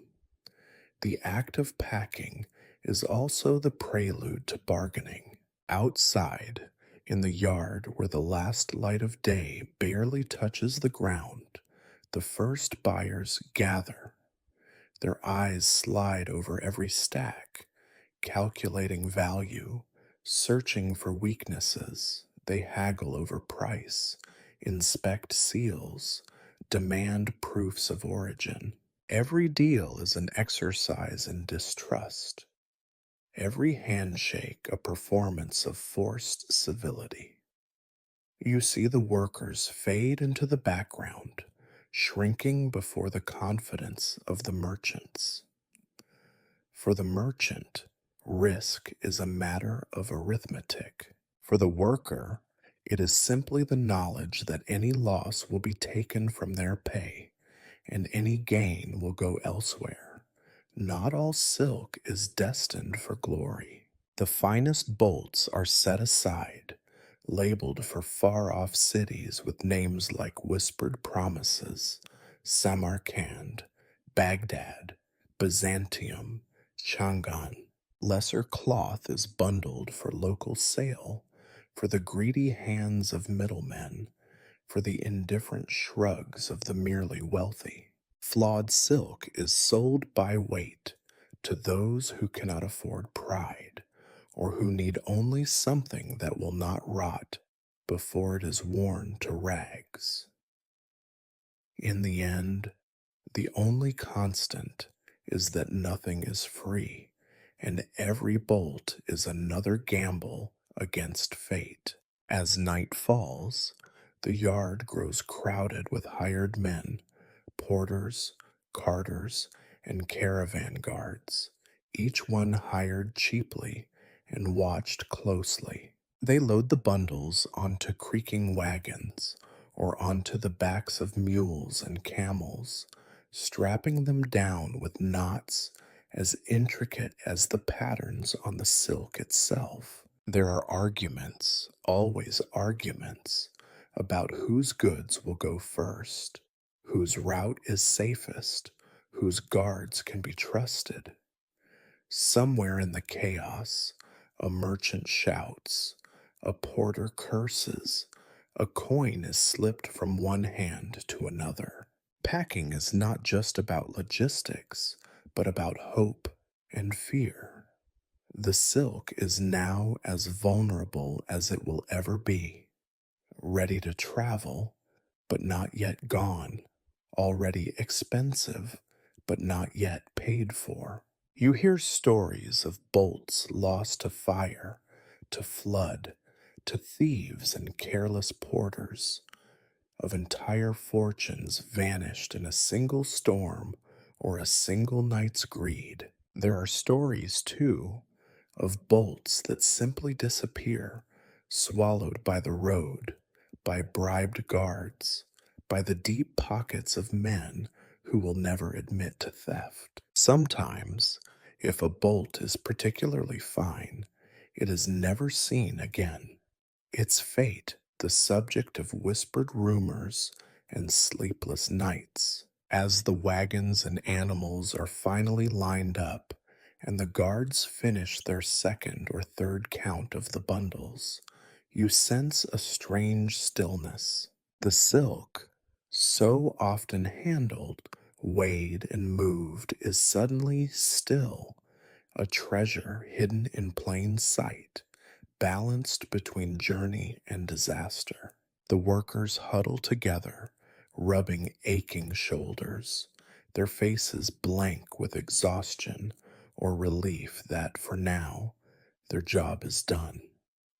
You look back at the piles of packed silk, each one a promise wrapped in straw and suspicion. You realize that once again, the story is only half finished. The silk has survived the workshop, the loom, the vat, and the judgment. Now it must survive the road, long, treacherous, and indifferent to all hope.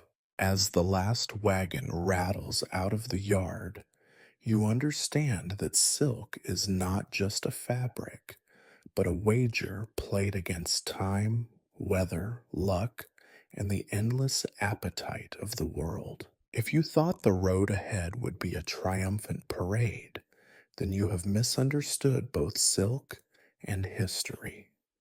No silk leaves the workshop for adventure.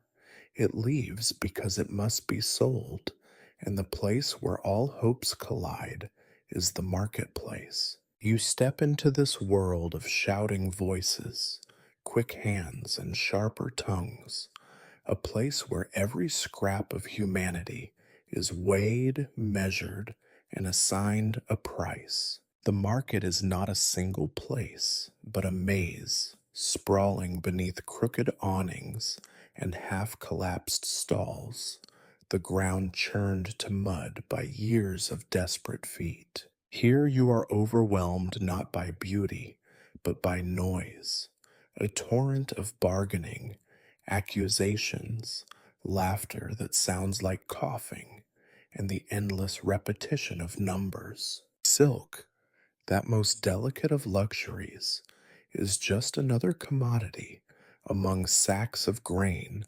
bundles of herbs, goats, chickens, knives, and rumors. Its glamour has been left at the door. The merchants who gather here are a breed apart, slick haired men in stained robes, women whose eyes miss nothing, children running messages for coins and stale bread. Each has come prepared to fight for every scrap of profit, and their weapons are words, gestures, and sometimes fists. You watch as the bolts of silk are unloaded, examined, poked, pinched, and sometimes spat upon, their worth debated by men who have never raised a worm or spun a thread. The language of trade is thick with suspicion and subtle threat, every compliment followed by an insult, every handshake hiding a knife. A merchant holds a bolt of your silk to the light, squinting as if trying to catch it in a lie. Too pale, he declares, though you can see the gleam in his eye as he fingers the fine weave. Another merchant snorts, claims to have seen better silk from a village so obscure it probably does not exist. The haggling begins in earnest, exaggerated groans, boasts about distant relatives in Samarkand, threats to take their business elsewhere. You soon learn that no price is ever final, no agreement ever honored until the coins change hands. The workers, who have followed their silk to the market, stand aside, invisible now that the real business has begun. Their role is over. The cloth is no longer theirs. You see the subtle change in posture, a straightening of the back here, a tightening of the jaw there, as they wait for the verdict that will determine their pay. Their future is decided in words they do not speak and numbers they will never see. Beneath the bluster, you sense something darker the merchants fear. Every bolt of silk is a risk, a promise that tomorrow's market will not collapse, that today's caravan will not vanish into the desert, that the fickle tastes of nobles and empires will not change overnight. The merchants disguise this fear with bluster and bravado, but you can see it in the nervous glances, the sweaty palms counting coins behind the stalls. Occasionally, a buyer appears who does not haggle. He is escorted by guards, his robe embroidered with gold.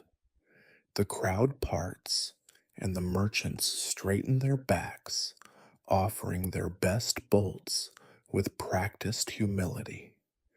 This buyer is from the court or a powerful family, and his word is law. He buys without argument, but the price is always lower than it should be. Later, the merchants will grumble, but never too loudly. The court's favor is worth more than profit, and the threat of its displeasure more costly than any loss. Once deals are struck, coins change hands with a ritual slowness, counted and recounted, weighed on small brass scales.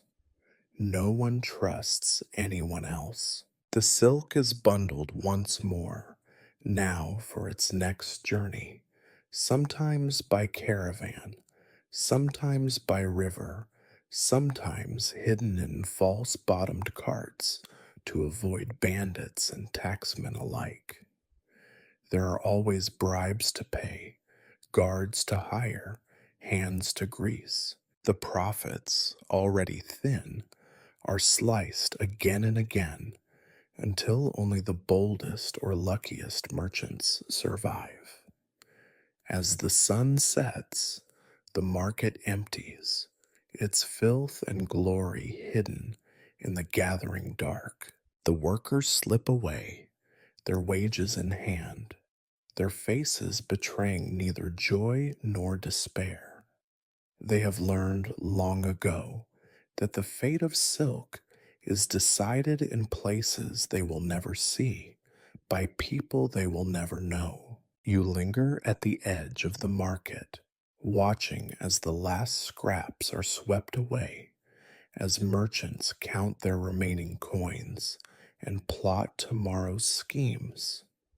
The bolts of silk, battered but unbeaten, are already on their way to new dangers. You realize, not for the first time, that every step of the journey is another negotiation, another surrender to the greed and indifference of the world. And as the torches are lit and the voices fade, you understand. The Silk Road is not a road at all, but a corridor of bargains, disappointments, and dreams that dissolve as quickly as morning mist. You do not travel alone.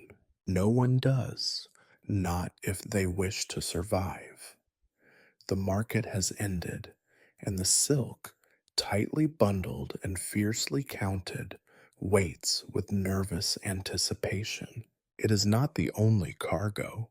The camels and donkeys groan under sacks of spices, ceramics, books, and rumors. This is the beginning of the Silk Road, but it is not paved with gold or good intentions. It is carved into the dust by tired feet, hooves, and dreams so fragile that a single careless hand can undo them. The caravan masters gather in a rough circle, cloaks pulled tight against the morning chill, arguing over routes, weather, and most of all, danger. Maps are unrolled, none of them quite the same. Each master claims secret knowledge of hidden wells, safe passes, or distant oases where the camels can drink and the men can sleep without fear. In reality, each master is guessing, bluffing, hiding their own anxieties beneath a crust of experience and bluster. Even the sky seems to hesitate before the journey begins. You watch as the loads are checked and rechecked, each bundle of silk marked and sealed, then strapped high on the backs of beasts too weary to protest. The porters move with a ritual carefulness, their faces set in lines of resignation. A bolt lost or damaged means lost wages, lost trust, perhaps worse. Some of them tie strips of red or blue cloth to their bundles, charms against theft or the evil eye. A few pray, quickly and without conviction, as if they know that the gods do not travel this road. No one is quite sure how many will set out or how many will return. The Silk Road is long, treacherous, and hungry. The threats are endless: bandits with sharp knives and sharper eyes, storms that turn dust to drowning mud, rivers swollen and impassable, mountain passes where the wind bites like a curse. There are stories, always stories, of caravans swallowed whole, never seen again. The children of caravan masters learn early not to ask about the uncles and cousins who did not come home. You take your place among the guards, merchants, and drivers, feeling the weight of silk somewhere behind you, always vulnerable, always at risk. The guard captain, a man with a scar across one eye, gives instructions in a voice worn smooth by sand and suspicion. Every detail matters: where to sleep, when to ride, how to answer if challenged by strangers. The caravan is a world unto itself, a moving city of alliances, grudges, secrets, and superstitions. There is no time for reflection as the caravan lurches into motion. The first day is always the hardest, the animals stubborn, the men jumpy, every sound a possible omen. The road quickly leaves behind the safety of the city and plunges into the wild, a ribbon of dust that unwinds between empty fields, broken villages, and hills that watch without blinking. The sun is indifferent, the wind cold. By noon, your mouth is already dry, your feet aching in your boots. You realize, with a dull clarity, that the world beyond the market cares nothing for the value of silk or the effort behind it. Nights on the road are worse. Fires are kept small and well hidden. The guards take turns, their hands never far from the hilts of their knives. Every traveler has heard tales of what happens to unguarded caravans, the slow approach of strangers at dusk, the sudden, silent attack in the dark. Silk is light, easy to steal, easy to sell, a fortune to anyone ruthless enough to take it. You try not to think about the narrowness of the margin between profit and disaster. Sometimes a member of the caravan falls ill or disappears. No one talks about it for long. The road does not forgive weakness, and the work must go on. There are unmarked graves along the Silk Road, lost beneath shifting sand and snow. There are names remembered only by those who dare not speak them. The line between traveler and memory grows thin out here, as fragile as silk itself. Still, despite everything, the caravan moves forward. There are moments, brief as breath, when the world feels wider, the air cleaner, the future less certain, but somehow possible. At dusk, as the sky turns from gold to bruised violet, you might hear laughter, a joke badly told, a song half remembered, the clink of cups passed between friends or enemies. For a moment, the silk feels safe, the journey less cruel, the world less indifferent. But morning always comes, cold and bright and full of dread. There are always more miles to go, more dangers to face. The merchants count and recount their goods, checking the seals, searching for signs of tampering.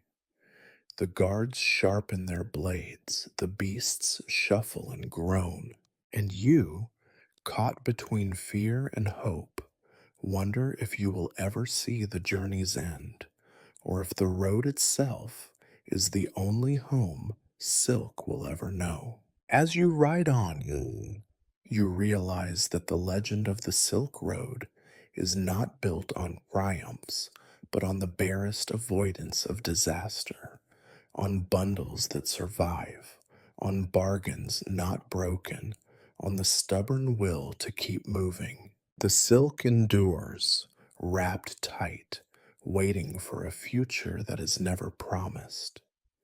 You learn quickly that the landscape is not your friend.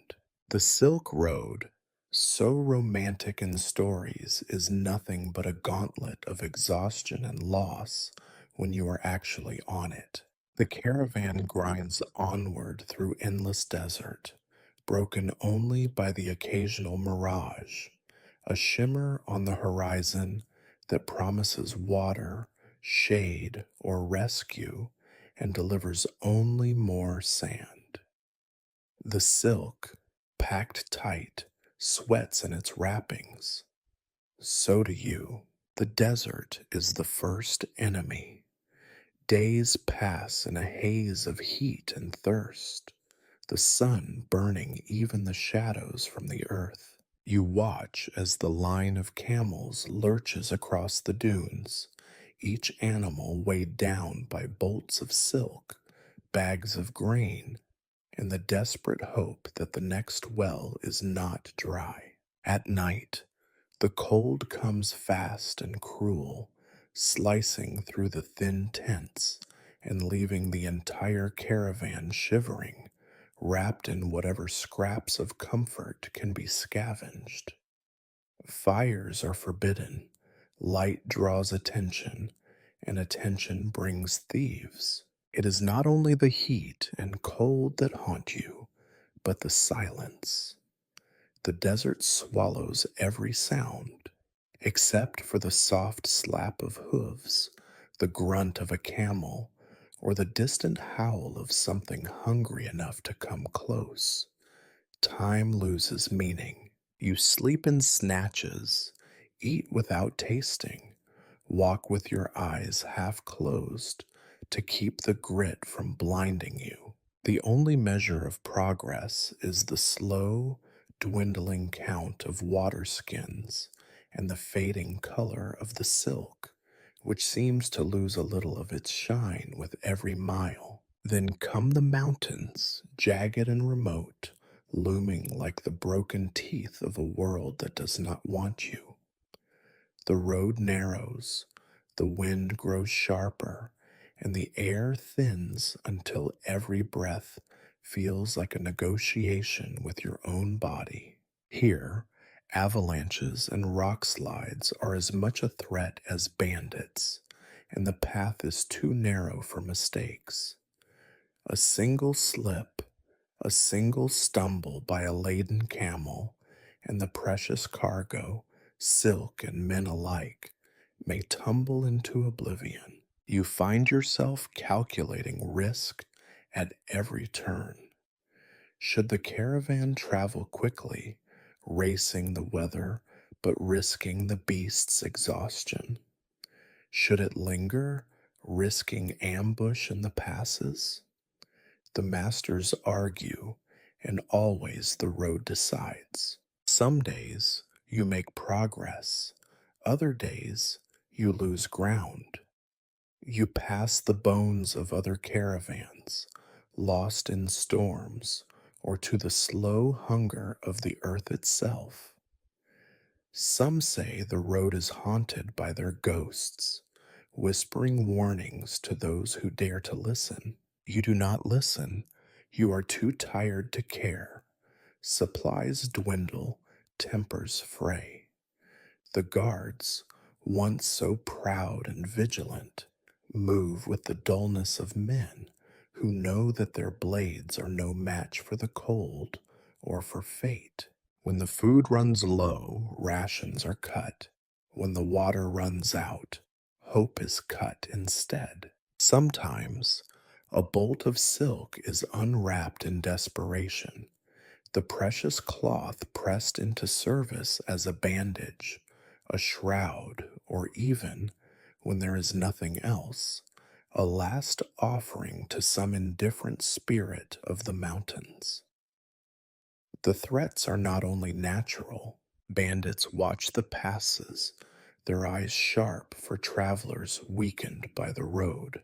You hear stories, shared in whispers around the smallest of fires, about entire caravans vanishing overnight, about merchants who vanished into the dark with their own guards. Silk, they say, is both a prize and a curse, too valuable to abandon, too tempting to carry openly. The caravan tries to move like a shadow, but shadows do not last long when the wind rises. And Yamaziyat, there are moments, fleeting, almost accidental, when the world is beautiful. At sunrise, the mountains glow pink and gold. The desert shimmers with impossible colors. The sky deepens into a blue, so pure it almost hurts. The silk, when unwrapped for inspection or barter, catches the light and for a moment seems to forgive the journey, to remember what it was meant for. Beauty, not survival, but the world is quick to remind you of its indifference. A storm rises, and the caravan scatters, huddling in whatever shelter can be found. The bolts of silk are soaked, their dyes running, their value bleeding into the ground. The dead, camel, porter, guard, are left where they fall, memorialized only by the awkward shapes their bodies leave in the sand or snow. There are no guarantees, no promises on the Silk Road. Every mile is a negotiation with disaster.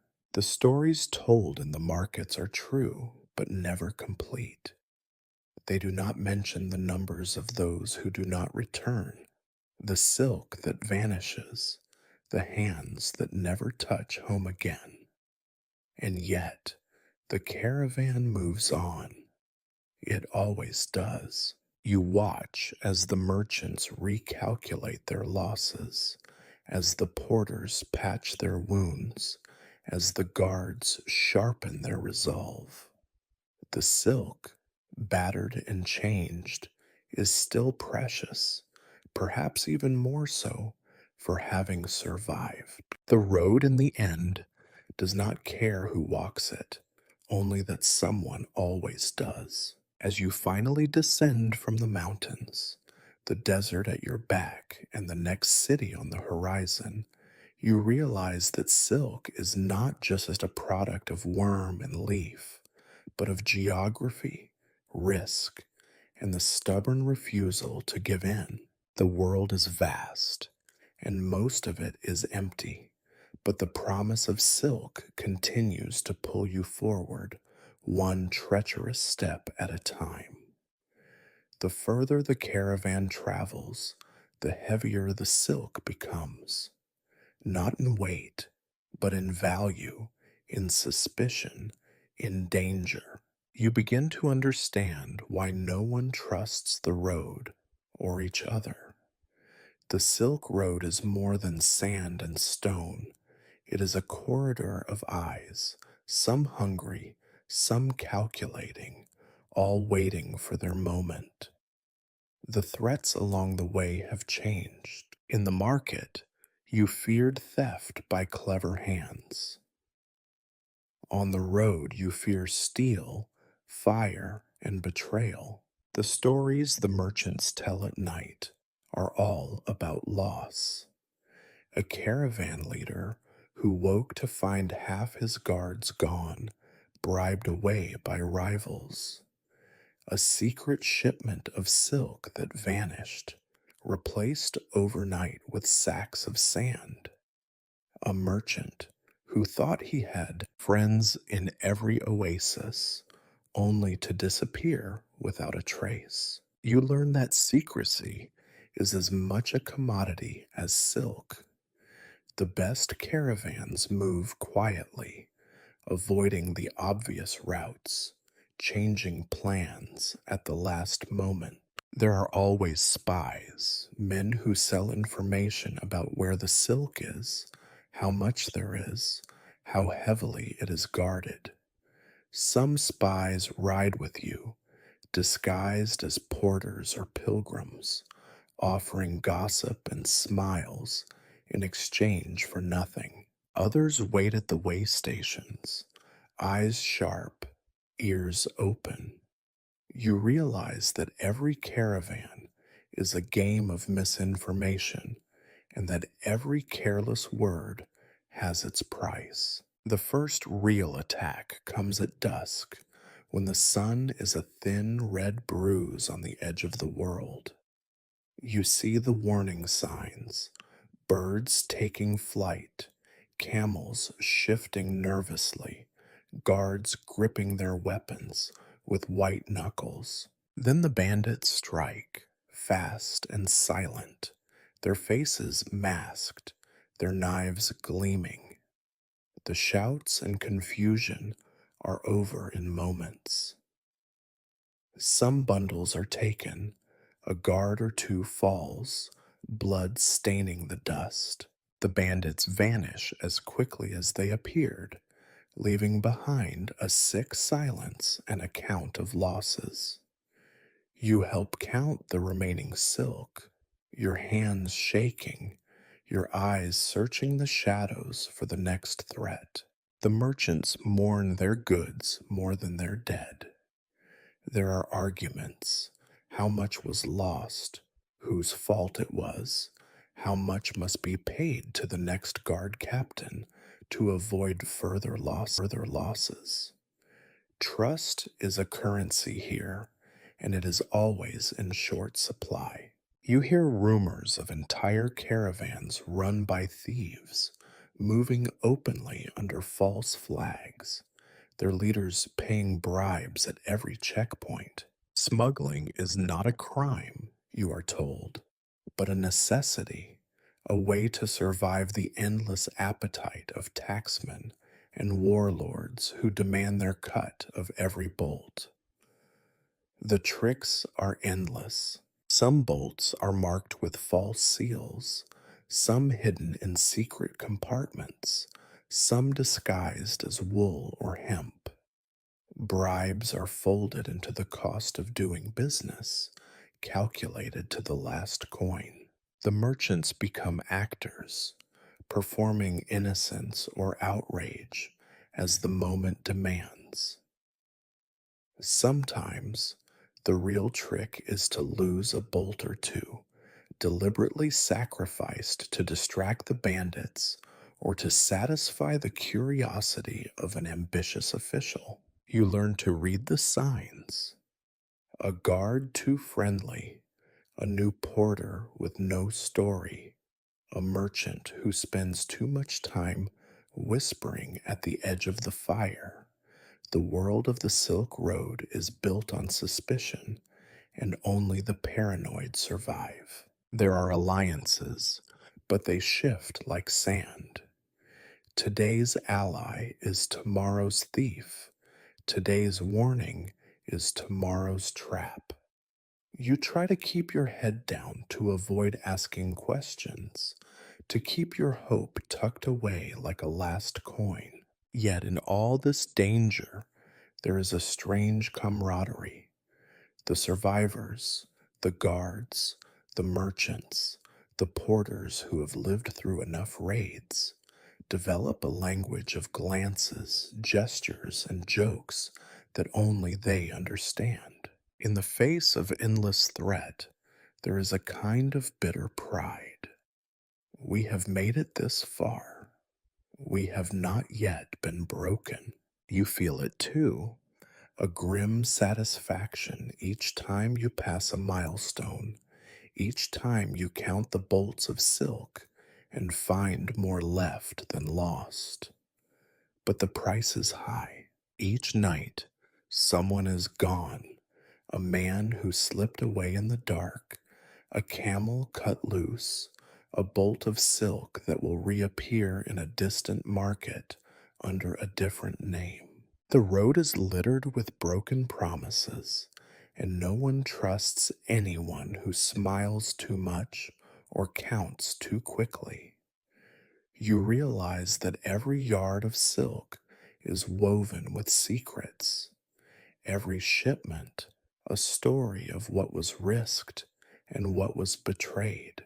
When the caravan finally limps into a town or outpost, the survivors are not greeted with cheers or songs, but with more suspicion, more bargaining, more eyes measuring the weight of what has survived. The silk, battered but still precious, is quickly moved into warehouses, hidden behind locked doors, guarded not just by swords, but by fear. The journey is not yet over. It will never really be over. Even in safety, the threat lingers. Every merchant knows that fortune is only borrowed, never owned, and you, moving among them, understand that the true price of silk is not paid by those who wear it, but by those who move it, one secret, one night, one betrayal at a time. You arrive in a city that has no name, at least not one you trust to last. It is a place built for passage, not for permanence, a tangle of stone, dust, and suspicion. The gates are guarded not by soldiers, but by clerks and middlemen, each one eager for their share. You realize that the road's dangers have not ended, they have simply changed costume. In the wilderness, you feared knives. Here, you fear contracts. The silk is quickly secreted away, hidden in anonymous warehouses, inventoried under false names, and stamped with seals whose authority shifts with the winds of politics and war. The city is filled with those who trade not just in goods, but in news, favors, and the silent threat of exposure. Here, survival depends on keeping secrets and knowing when to sell them. It is in smoky back rooms and dimly lit courtyards that the real business is done. You follow a merchant through winding alleys, past doors that never seem to open for strangers, to a meeting where silk is not displayed, but merely described, its virtues whispered in careful tones. Around a table sit the men and women who control the city's wealth, not warriors, but negotiators, fixers, and masters of double meaning. Some wear fine robes, others wear nothing but a sharp smile. All of them are dangerous. The negotiation is a performance, a dance of false humility, calculated outrage, and careful flattery. Every word is measured, every silence is a tactic. The merchant begins with extravagant praise for the buyers, then laments the dangers of the road, the rarity of true quality, the ruinous taxes and endless bribes. The buyers, in turn, feign indifference, pointing out the flaws, questioning the provenance, comparing the silk to imaginary shipments from other lands. No one ever tells the whole truth, but everyone pretends to believe just enough to keep the conversation moving. Bribes change hands, disguised as gifts. Threats are made, couched in the language of concern or advice. You sense that nothing is ever forgotten here, and no debt ever fully repaid. To survive is to balance on the edge of obligation and threat, to give away just enough so that you are not destroyed. You learn that sometimes the worst fate is not to be cheated, but to be trusted, drawn into alliances so tangled that even success can strangle you. Beneath all the bargaining is a deeper current of fear. Wars shift borders overnight. A city that welcomes you today may rob you tomorrow. The merchant keeps one ear open for rumors, a new warlord in the mountains, a failed harvest to the east, a crackdown on foreign traders. Every decision is a gamble, and the stakes are always your life. You realize that for many here, silk is not luxury. It is leverage, a weapon, a way to buy tomorrow in a world where tomorrow is never promised. There is always someone willing to go further. In the market, you hear stories of silk smuggled through city sewers, hidden inside bales of cheap wool, soaked in vinegar to disguise its scent from sniffing dogs. Some merchants deal only in forgeries, selling imperial silk woven in back alleys by desperate children. Others specialize in sabotage, cutting rival shipments, spreading false rumors, bribing inspectors to condemn a competitor's goods. In this world, reputation is a weapon sharpened every day. Occasionally, someone loses everything in a single night. A merchant found dead in a gutter, a storehouse burned to the ground, a shipment vanished as if it never existed. There are no public inquiries, only private warnings. Everyone pretends to be shocked, but no one is surprised. You learn to walk with your eyes down, your words few, your trust carefully rationed. Yet even here, in the shadows of power, there are moments of accidental grace. After a deal is struck, you share bread and bitter tea with strangers, watching the dawn break over roofs painted with the dust of countless caravans. You hear laughter, not the sharp edged kind of the marketplace, but the weary, defiant laughter of those who know that life, like silk, must sometimes be taken for what it is: fragile, flawed, and valuable only because it can be lost so easily. When the final price is agreed, when the seals are stamped and the contracts signed with ink and blood, the silk begins the next stage of its journey. Sold, but never truly safe. Perhaps it will be shipped further west, to cities with colder names and harder hearts. Perhaps it will be hidden for a season, waiting for the right war or wedding to raise its price. Perhaps it will be stolen again, melted into the underworld of commerce, where only the desperate and the cunning survive. You leave the room last, the merchant's words echoing in your mind. In this city, the honest man is the biggest fool. You realize, with a kind of numb respect, that survival here is a dark art, and that silk, always beautiful, always desired, will never belong to the innocent. You walk out into the daylight, squinting, the city teeming around you. Behind every window, every alley, every polite smile, the real business continues: negotiation, deceit, and the endless struggle to survive. You have seen the silk leave the worms, the hands, the road, and the shadows of power.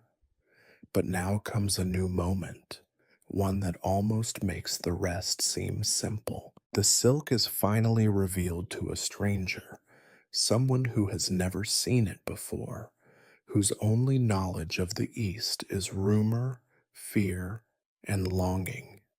This is not a craftsman, a merchant, or a bandit. This is a buyer from the West, and you are there when silk meets the hunger of a different world. It is an awkward moment, made formal by distance and suspicion. The buyer arrives with his own escort, men whose swords are more for show than for threat, but whose eyes miss nothing. His robes are thick wool, the colors muddy, the texture coarse. He stands apart from the local traders, his skin too pale, his voice too sharp, his words twisted by an accent that even the cleverest interpreters cannot quite untangle. Yet the language of wealth needs few translations. The silk is brought out in a ceremony that feels at once ancient and hurried. Bolts are unwrapped, the layers peeled back to reveal what might as well be treasure from another world. The buyer's hand, broad and calloused, reaches out and pauses. He looks to you as if seeking permission, and you nod, because in this moment you are the voice of all the hands, the backs, the eyes, and the sweat that brought the silk this far. He touches it, and the world shifts. You watch his face, the flicker of disbelief, the dawning wonder, the almost childlike greed. He lifts the silk, holds it up to the light, lets it fall through his fingers like water, like air. For him, it is not the product of death, labor, risk, and loss. It is a miracle, soft, gleaming, impossibly fine.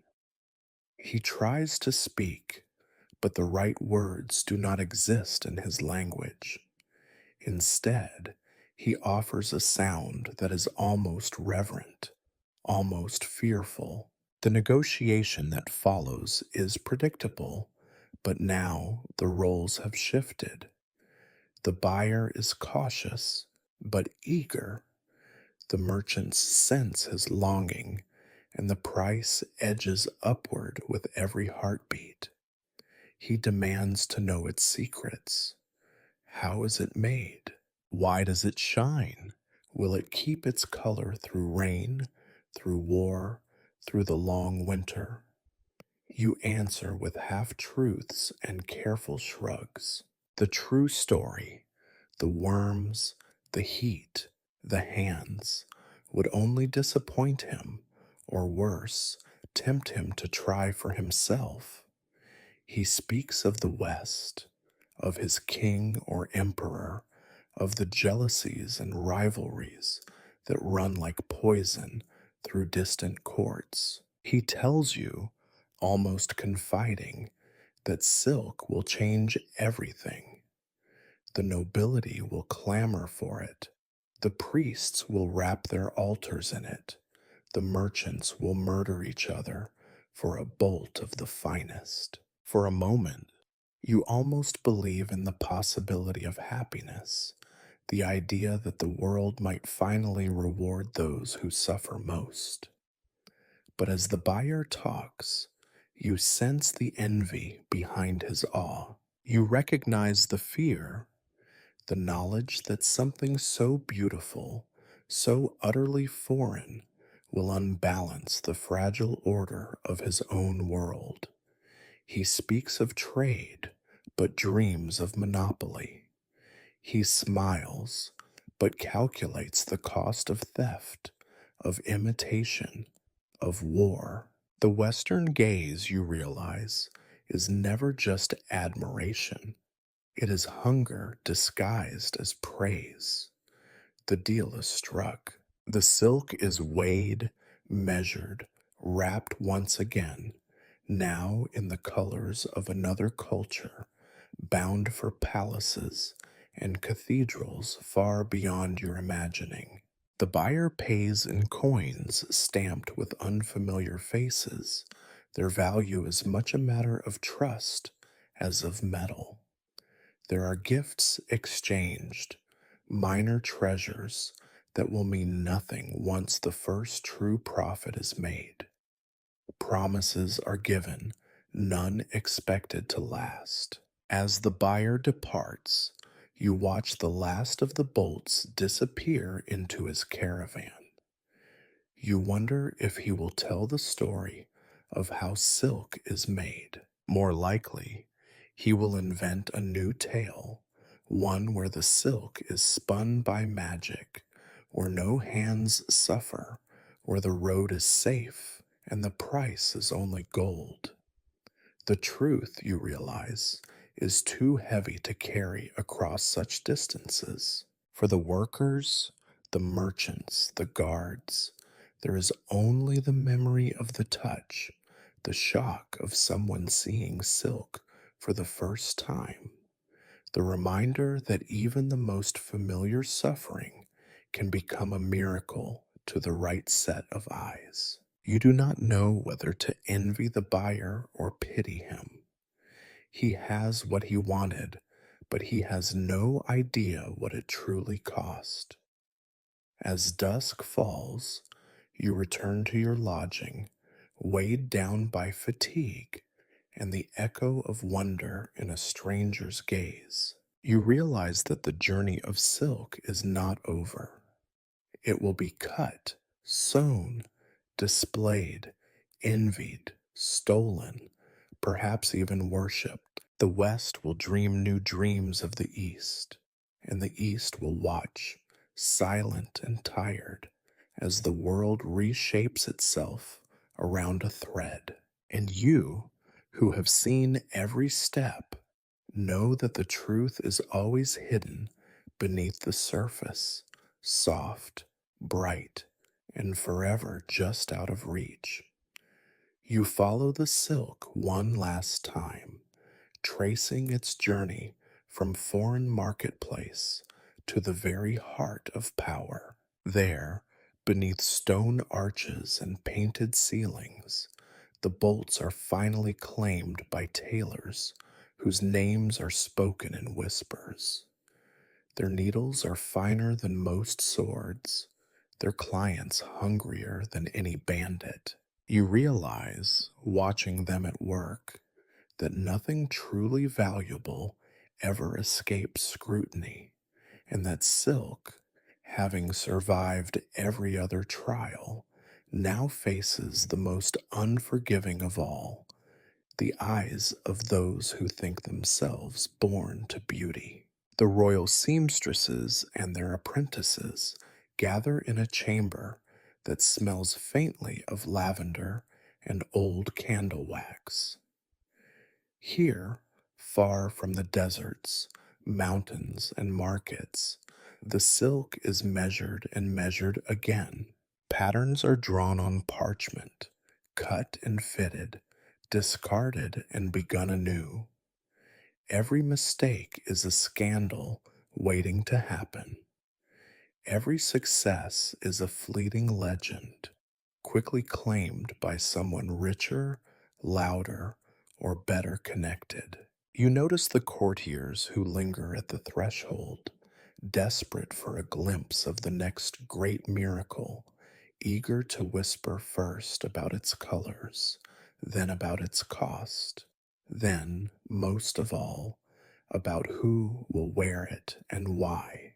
There are arguments, bribes, small betrayals over whose child will dance in silk, whose lover will be envied, whose enemies will gnash their teeth in envy and rage. The air is sweet with perfume and sour with ambition. The finished robes are magnificent, at least on the surface. Gold thread shimmers in patterns that have taken generations to perfect.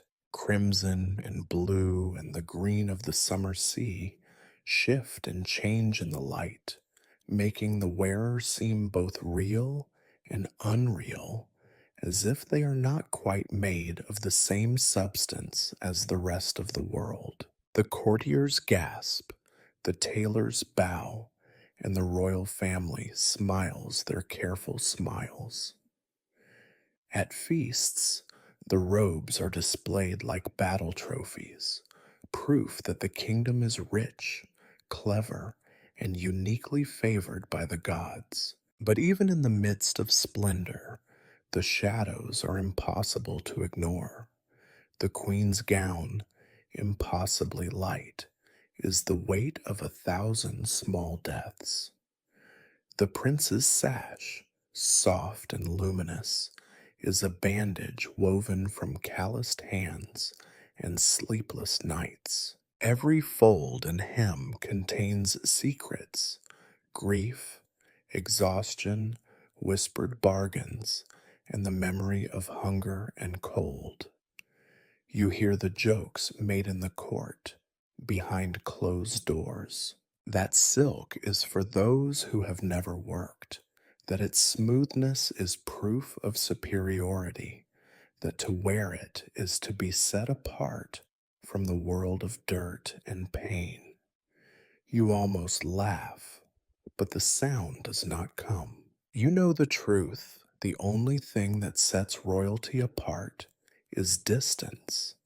Distance from the cocoon room, from the boiling cauldrons, from the road, the bandits, the loss. Distance from everything that makes silk not just beautiful, but costly in a way that no coin or crown can repay. Occasionally, the king or queen will ask the origin of the cloth. The answer is always a myth, dragons, alchemy, a gift from distant gods.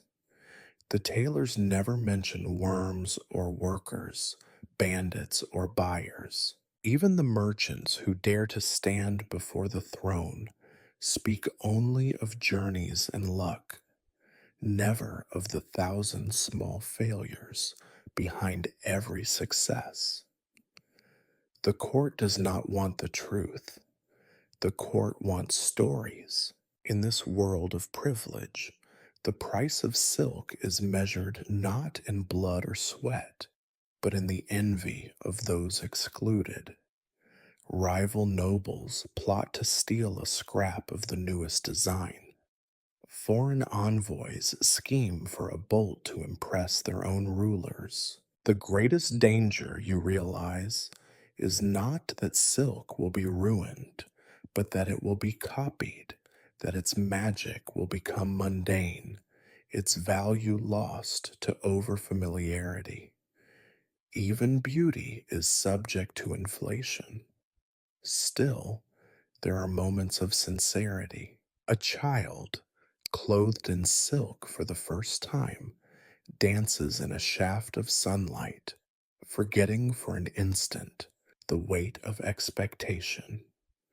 A queen, alone in her chamber, strokes her gown with a tenderness she has never shown her own children. The cloth itself seems to remember something of its long journey, its fragility, its resilience, its quiet defiance. For a heartbeat, the line between worker and wearer, maker and monarch, seems almost to dissolve, but only for a heartbeat.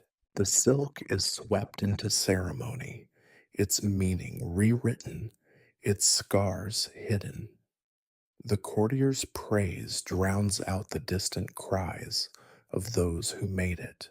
The king wears his new robe, and the crowd shouts its approval, deaf to anything but the dazzle of color and the lie of ease. As you turn away, you remember every part of the journey: the trembling worms, the scalded hands, the broken wheels, the dying guards, the bargaining in smoky rooms, the feverish hopes and the cold indifference of fate. You realize that though the silk now lives in splendor, its soul remains tethered to every hardship that birthed it. You know, finally, that silk does not belong to kings or courts, nor even to history. It belongs to the world it passed through, marked by every bruise, every hand, every bargain, every silence. You stand at the end of the road, though end is the wrong word.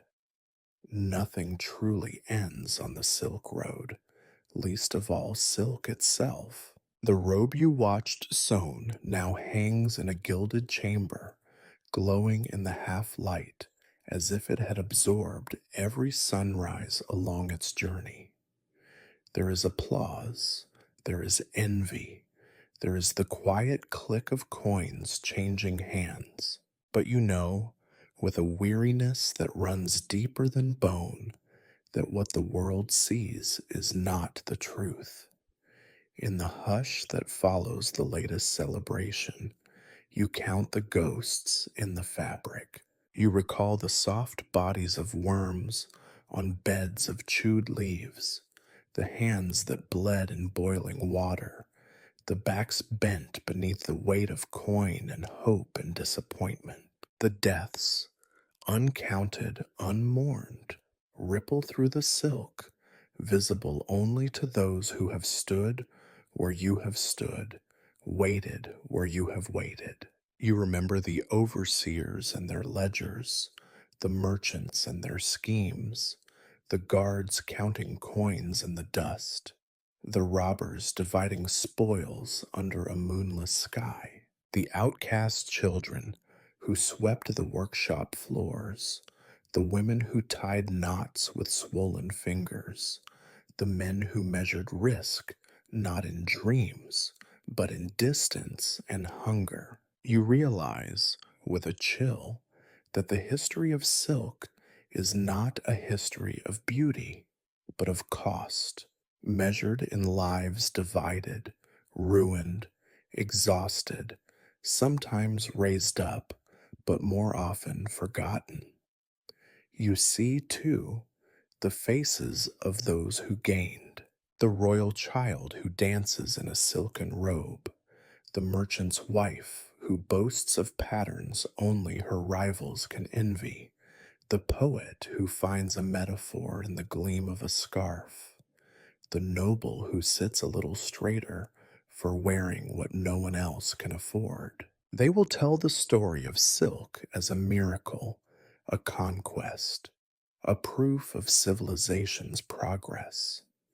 Their story is the one that lives in songs and scrolls. But you know better. You know the smell of mildew in the worm room, the taste of lye in the air, the sharp shock of cold on the mountainside.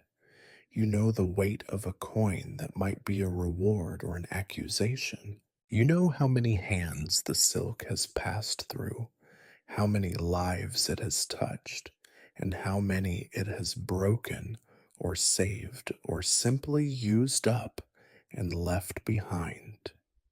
For every bolt of silk, there are 1,000 stories. Some end with a crown, most with silence. Some find glory in a court, others are cut to rags, used to bind wounds, buried with the dead, or lost on the road and remembered only by the earth. You begin to see the pattern, not in the weave of the cloth, but in the world it has moved through, a tapestry of fates, most of them dull, most of them bitter, all of them necessary. You stand in a room full of luxury, and you feel the pull of sleep. History, it turns out, is not made by heroes or by luck, but by the patient, relentless, anonymous labor of those whose names are already forgotten.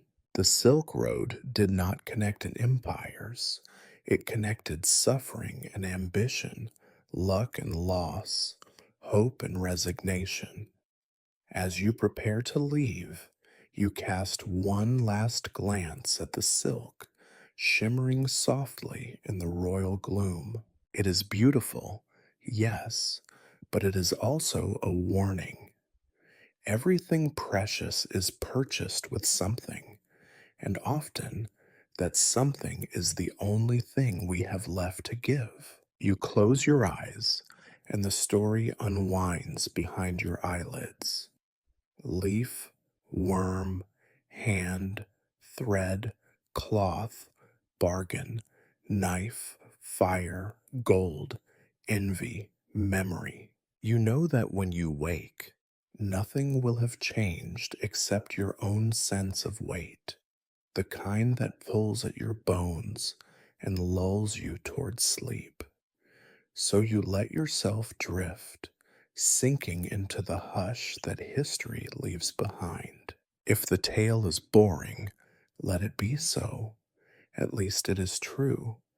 And if you find yourself nodding off, remember, all the world's beauty was once someone's burden, and the silk that caresses a king's skin began, always, with a silent struggle in the dark. You are no longer just a watcher.